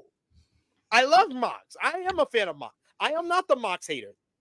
Don't hate him. He's the Mox hater. The best 2-minute promo in the business. I like Mox. I will put Mox in he's one of the best in the world overall. Yeah. Not on the mic, but overall, his overall game, he's one of the best in the world today. So I like Moxley. He is just not the guy to win this tournament. It's that simple. I'd say Jay White is higher on my list of people to potentially win. Jay White would have the 4th spot ahead of Moxley. Oh yeah, Jay White, because he's fucking great. Thank you, Joseph. Appreciate it. Not hate. He's just not that guy in the ring. That's all. You all have overrated him, make me seem like a hater. You tell me LeBron James better than Michael Jordan. All of a sudden, I'm Skip Bayless. Yeah, because you said that thing. That's not true, and I get upset. You're a hater, sir. Oh, that might be interesting. That's the only thing that makes me hesitant that they will put it on Bryan, because I feel like Okada's winning that matchup at the Dome. So, do you really want to put a new title on a guy and then have him lose on that big stage? I mean, how long do we think these belts gonna stick around? And is it gonna be like, is the motherfucker gonna carry around 3 belts? The winner of this? No, that title that's hidden is gonna be the official Triple Crown Championship. Gotcha. I can see Swerve winning that in this case. I'm not mad at it. Whatever. Got Greg Bush. She says, I need Swerve to pull off this tournament. This tourney, yes. I thought she was gonna say I need Swerve to pull out of this tournament, because that would be kind of awesome. He was like, I got robbed. Fuck this, I'm out. Fuck all this. I'm out, y'all. Deuces. I gotta be honest, pretty cool. Louis dropping facts in the chat. Jordan never won a in-season tournament championship. Only LeBron James. That's true. Absolutely. It's very true. The first ever in-season tournament MVP, Jimmy. So you know the fucking LeBron fans are in the mud. I know you're joking. Oh, let's go. LeBron fans are in the mud. Joe Somebody tweeted me, fucking five-time champion, 5-time finals MVP. We catching up. I was like, oh my God, if you don't stop, you don't get away from me. Joe Burrow back in the chat. He says, hell yeah. Bryan beating Okada and sending his ass packing to WWE with a stopover in TNA first. LOL. That's hilarious. Okada in TNA still pops me. Hey, he wants to make a trip. But I mean TNA though. Like we love TNA here. We do interviews with them. I'm actually dropping a new interview with TNA World Tag Team Champion Chris Bay tomorrow here on the channel. But TNA, you have Okada making his return after nearly a decade of like him saying how much he hated this company. Yeah, it's cool for him to team with the Motor City Machine Guns and stuff like that, but like you couldn't get him like a cooler matchup, have him versus Josh Alexander, do a singles match with him and Chris Sabin. I don't know, a trios matchup against Moose, Brian Myers, and Eddie Edwards doesn't tickle my fancy. I don't know. It is an odd choice. So I'm glad it's not fucking Bailey. So you can all tell me how fucking great the match was, and it was 5 stars. Speedball versus Okada. Yes, it should have been. You're right. It should have been Speedball. Should have been Speedball. Christ. Just to piss off Jimmy. It's the greatest match this year. It's not even fucking Ospreay's top 5. Would you knock it off? Jesus fucking Christ. That's because this man's had one of the best years ever. That's not Speedball's fault. It was a good little match. Great. You gave it 4 1/4, sir. I just went back after peer pressure. I put a gun to your head. I put a gun to your head and made you give it a quarter. Greg Bush says, "Oh, True Bay Heat. True Bay Heat." Yes, should have said that during the interview. Need you around, Greg. We got Joe Pearl saying Josh has to face Will for the X Division title at TV first. Well, could have found something for him. Like, I don't know. Just, I mean, you're bringing in Okada. He's got to do something big. It feels, Instead, it feels like he's here for a payday. No offense. Exactly. He's here for one of his New Japan house show matches. That's basically what he's here for. Yeah. Like work, but. Swerve losing to Moxley was not the end of the show. We cut back to backstage to the parking lot where Hangman Adam Page was trying to fight off the Devil's Henchmen. Unfortunately, the big man tackles him down. The henchman comes out of his car and he gives the orders for them to slam Hangman Adam Page on a windshield. A glass windshield. A real glass windshield. Cry me a river, Jimmy Macram. I think we got another clue. What did you think about this ending to the show with the Devil's Henchmen using some more glass to attack one of the Devil's enemies? I don't know who the devil is, but that devil this week looked suspiciously like MJF. Yes, it did. On purpose. I hope it is. Do I think it's the right decision? No. Do I think it's the decision that makes MJF heel? Yes, which makes it the right decision in hindsight.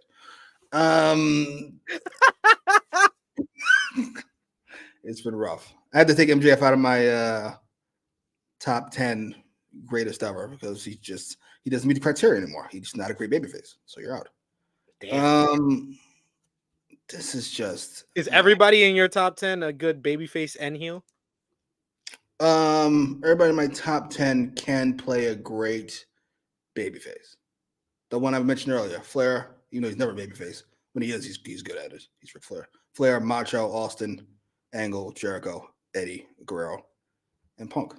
Oh, and Dragon. Apologies, sir. How dare you not put the American Dragon? I used to put MJF in there, but you're out. Sorry.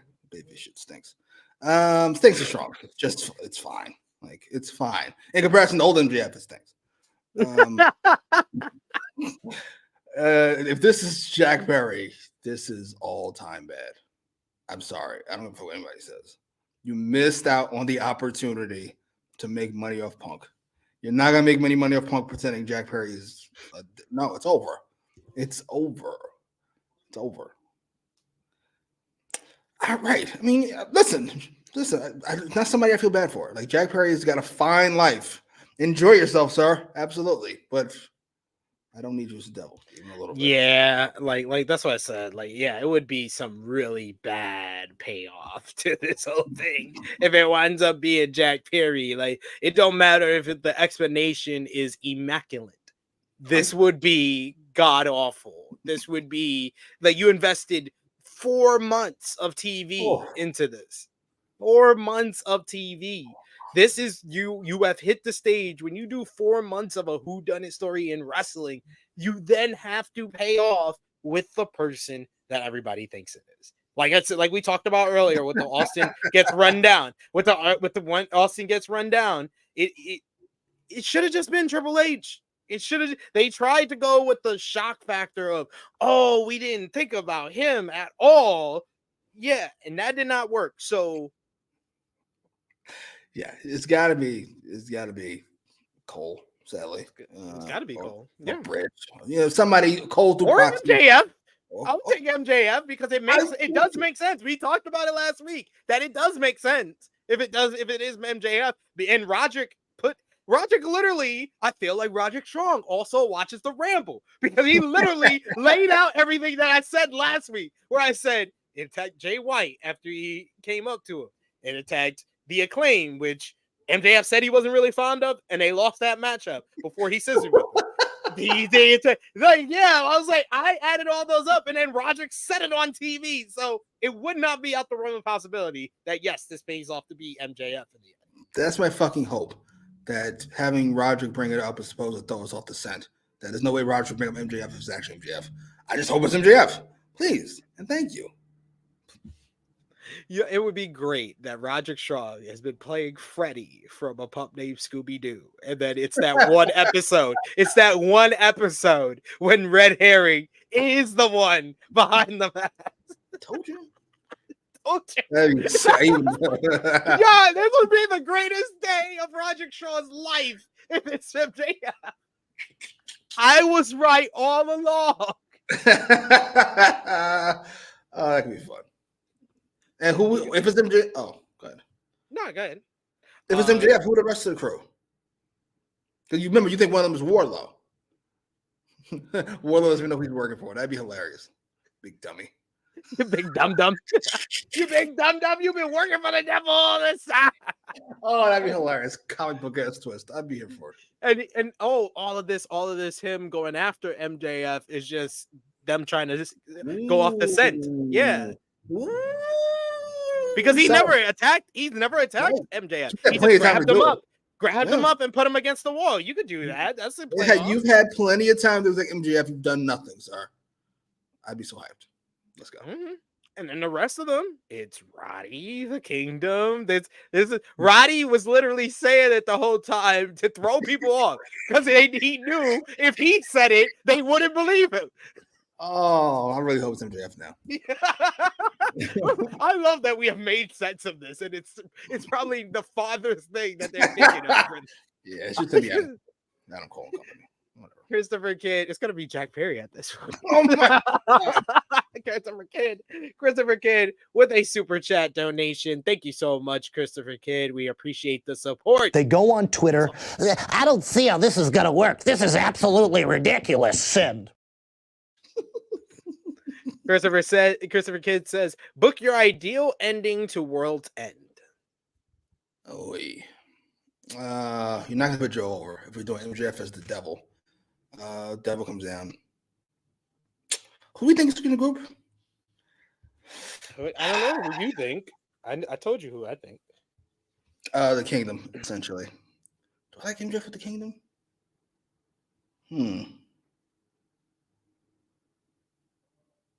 I like MJF with lackeys. It's always fun to have people go to MJF's crew before they get to MJF. Exactly. Yeah. The Devil's henchmen fucking help MJF win. Joe's on the ground. They hand MJF his mask. Everybody goes, oh. Then they fuck up Joe. Then Adam Cole makes a save with tears running down his face. I can't believe you did this to me. And MJF calls him an idiot or empty-headed dumb fuck. And he fucking walks away. Empty-headed dumb fuck. Oh, pay-per-view, we can get away with it. Because they're a dumb fuck. Absolutely. Walks away. What I see is, I see the Devil's henchmen try to get involved. You get Joe and MJF are both like fighting them off. You get the referee distracted during all of this, and then the Devil shows up with the Dynamite diamond ring and punches Joe to help MJF win. And then you can have like your scenario, like the Devil's henchmen are like surrounding MJF. And then like the lights go out, and then you could do MJF wins, the lights go out, lights come back on, the Devil's henchmen are all out there and surrounding MJF, and then Adam Cole's music come down, and he could come down with the crutches, and the Devil's henchmen leave the ring. He gets into the ring, and he's like helping Adam Cole, helping MJF up. MJF gets up, the Devil's henchmen can try to come down like they're gonna attack again. Crutch to the back by Adam Cole, and he's revealed as the Devil. Dun dun dun. I really hope it's MJF. I really think it's Jack Perry. I'm very concerned. I really think, I'm very concerned that it's Jack Perry. I'm very concerned, ladies and gentlemen. This is the warning shot. Greg Bush saying FTR, could be another one. It's the Pinnacle again. Well, if Dax and them didn't like the fact that it was MJF and cronies, it didn't get better since. Like MJF's going that way, and you guys going that way. Sorry. Greg Bush saying, considering some of AEW's storytelling this year, I wouldn't put it past them to having Jack Perry as the Devil. What's the last big reveal they did? I can't think of one. The Blockbuster signing. Ospreay was fine. It was fine. It was fine. Before that was Christian.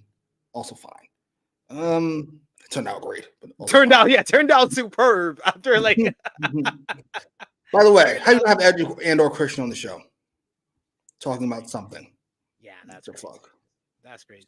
At least because they showed the clip of what happened last week. At least you hype up if they're going to be on Collision. Like at least do that part. Something. I didn't like that lack of follow-up to that. Yes, for the highest rated segment of the show. Fucking idiots. Stupid.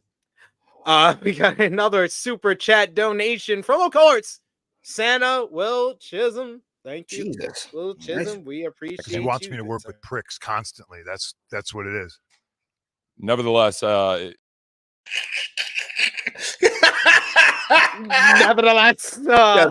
your eyes and it'll go away. Fucking idiot. Nevertheless, sorry. We'll get to it. That was it. Yeah.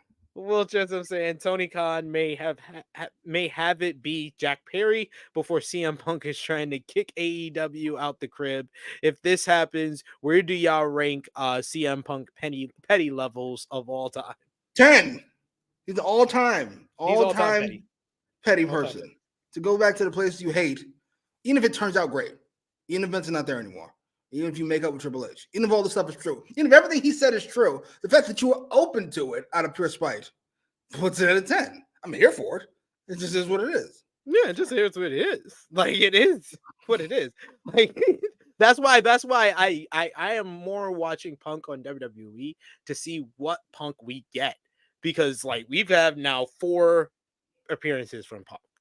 First one, admittedly, by even a Jimmy Macram, big CM Punk fan, lackluster promo on Raw. Then you get the promo on SmackDown last week. That was great. Preview a bunch of cool promos, had more of the spicy feel that we are used to from CM Punk, even in a WWE environment. Then he appeared at Deadline, and that was shit. Him and Michaels riff-raffing for fucking 10 minutes. Oh my god. It's like, turn the fucking channel. I was like, god, Jesus. Get this off my fucking TV. And then he was great on Raw with Rollins, and with his promo talking about Cleveland before that. So I'm more watching Punk to see if we get PG Punk or we get the Punk of 2011, 2012. My hope, I'm praying, much like I'm praying for MJF as the devil, my hope is he wins the belt at Mania, and then the next night on Raw, he goes off. He just, now that I got what I want, I don't have to pretend anymore. He just goes off. Fuck Triple H. Fuck Nick Khan. Fuck all you bums. I have a feeling he's gonna win. He's gonna beat Rollins at Mania. Don't say this. And Damian Priest is gonna cash in. Hey, you know what? At least it's the same example. See, this place is always fucking me over. I knew his shit didn't change. I hate all you cocksuckers. Blah, blah, blah, blah. Please, I don't ask for much. Please. Oh yeah, Big Man Dogs. That one was infamous. That's an infamous one. Remember when Cole Carter? Cole Carter. He's in ROH now. Went from NXT to Ring of Honor. There you go. This big to dead silent. Who the fuck is this? Like, who are you? That's Cole Carter. What? Like, what? That was like when they debuted Dark Order at Double or Nothing 2019. God. This motherfucker is. We got Trey Jones says, I aspire to be as petty as Punk. Right? Aspire. We got Greg who says, I'll tell you the worst theory I've heard so far. It's all the former world champions uniting for some new main event mafia deal. Well, it's not Hangman. I mean, Omega and Jericho are already together. So it's just Moxley and MJF. Well, Moxley was in the ring, so that's not really going to work. It's just Omega, Jericho, and a bunch of bums. There you go. There we go. More shit Omega's not interested in. Absolutely. We got finally to the close of this edition of AEWramble. Let us know in the comments, in the live chat. Let us know your match of the night, MVP, LVP, whether you gave the show a thumbs up, thumbs down, thumbs in the middle, and out of 10, what did you give the show? For the December 13th, 2023 Winter is Coming edition of AEW Dynamite. Thumbs up, thumbs down, thumbs in the middle in 3, 2, 1. Thumbs up for me, thumbs in the middle from Jimmy. Jimmy, what did you give the show out of 10? 6.5. We're heading in the wrong direction. 8, 7.5, 6.5. You gotta turn the ship around. I gave the show 7.5 out of 10. I thought it was good wrestling with the definitely with the Roger Strong versus Hangman Adam Page, Swerve Strickland versus Jon Moxley, and Briscoe versus White. I like that the Rouge Jay Lethal match was kept short and sweet, but yeah, definitely a step down from the last couple of weeks where I've given 8.5 and 8 because of that Jericho promo and the lack of with the better presentation for the woman that we saw last week, this week. Agreed. Lack of presentation for the women, gross. That Jericho segment, fucking gross. No Edge Christian follow-up, fucking heinous. Man, fucking more devil stuff. Fucking yawn. Boo. Sorry. Oh, we got Joseph with it. He says Jay White for MVP, LVP Chris Jericho. Who is your MVP for this show, Jimmy? I don't think anybody really earned MVP, so I'm just gonna go with the guy I enjoyed the most on the show. That's Jay White. Jay White is such a fucking scumbag. I love Jay White so much. I'm gonna go co-MVP for Jay White and Mark Briscoe. I really enjoyed that matchup, but I don't know if I enjoyed it more than the other two Continental Classic matches. So what was your LVP for the show? Dummy. Not only for the show, but for WBD, for CM Punk on Raw.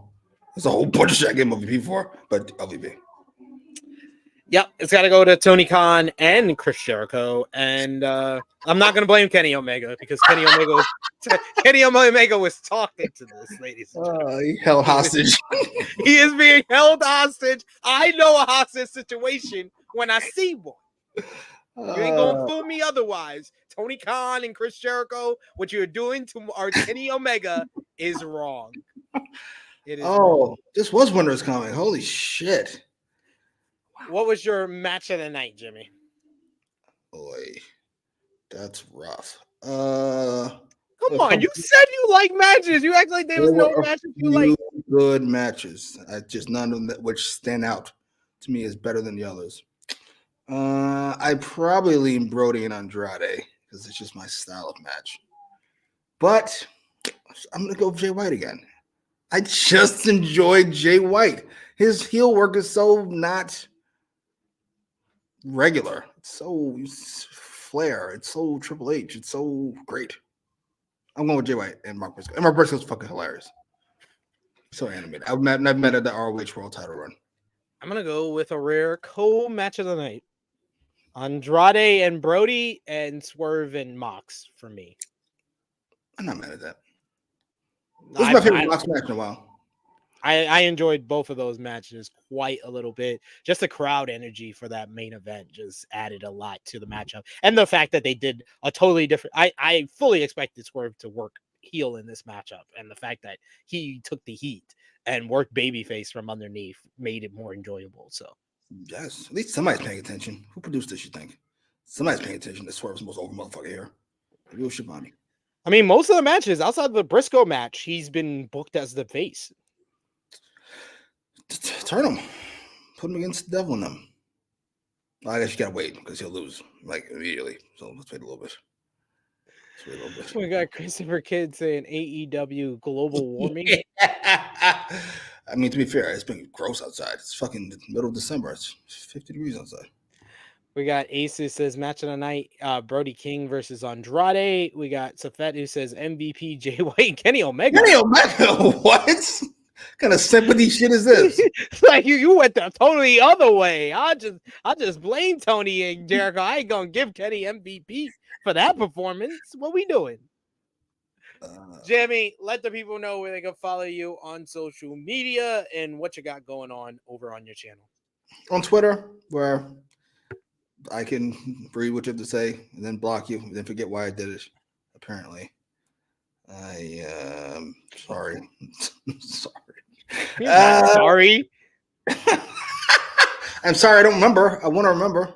I wish I remembered why I blocked you. Yeah, I'm sure it was. I had a good reason. I know I did. I always do. Sorry, lady. I appreciate you standing up for the women of AEW, though. That's unlike the rest of those bums. Not including LJ. Also not a bum. And on YouTube, where we watch movie and TV. You just go off and then remember where you're at. I just want some accountability for these bums. Not named LJ and Lyric. Ask some tough questions. It's gross. Hey, if they invite me in, I'll ask the tough questions. Yeah? Why are you holding Kenny Omega against his will? No, because you, motherfucker, I do this show with you. That's the reason why I don't get invited to the media scrum. Who we fooling? Who we trying to fool here? It's you. Probably, yeah. Sounds right. On the Twitter machine at True Hill SP3. Follow the gang, Facebook, Twitter, Instagram, TikTok at True Hill Heat. If you want to support us, the best place to do that when we're not here, patreon.com/True Hill Heat. Get exclusive content, the True Hill Heat Prediction Championship, plus much, much more. And you can also go to prowrestlingtees.com/True Heels, as well as foryourwear.com/True-Heel-Heat. for your True Hill Heat merchandise. And check out all the great content we got on the channel right now. Check out the Flagship podcast. Check out Collision Discourse this week, where I discussed that Andrade Bryan Danielson matchup from last Saturday. So check that out. You discuss? Yes. You alone again? Yes, I was. Great your life, folks. Motherfucker! I asked you. You said no. This motherfucker, this guy here. Well, if you like seeing me on camera, you'll see me later today, 7 p.m. Eastern time. Because, Jimmy, guess where I'm going to be? I'm going to be over on the Public Enemies podcast. At I love their Twitter. I never blocked them. They're great. They're fucking great. On that note, for Jimmy Macram, it is me, your True Hill Phenom, SP3. This has been AEWramble, episode 124, Hangman's Hell, reviewing the December 13th, 2023, Renter is Coming edition of AEW Dynamite. We are signing off until next time.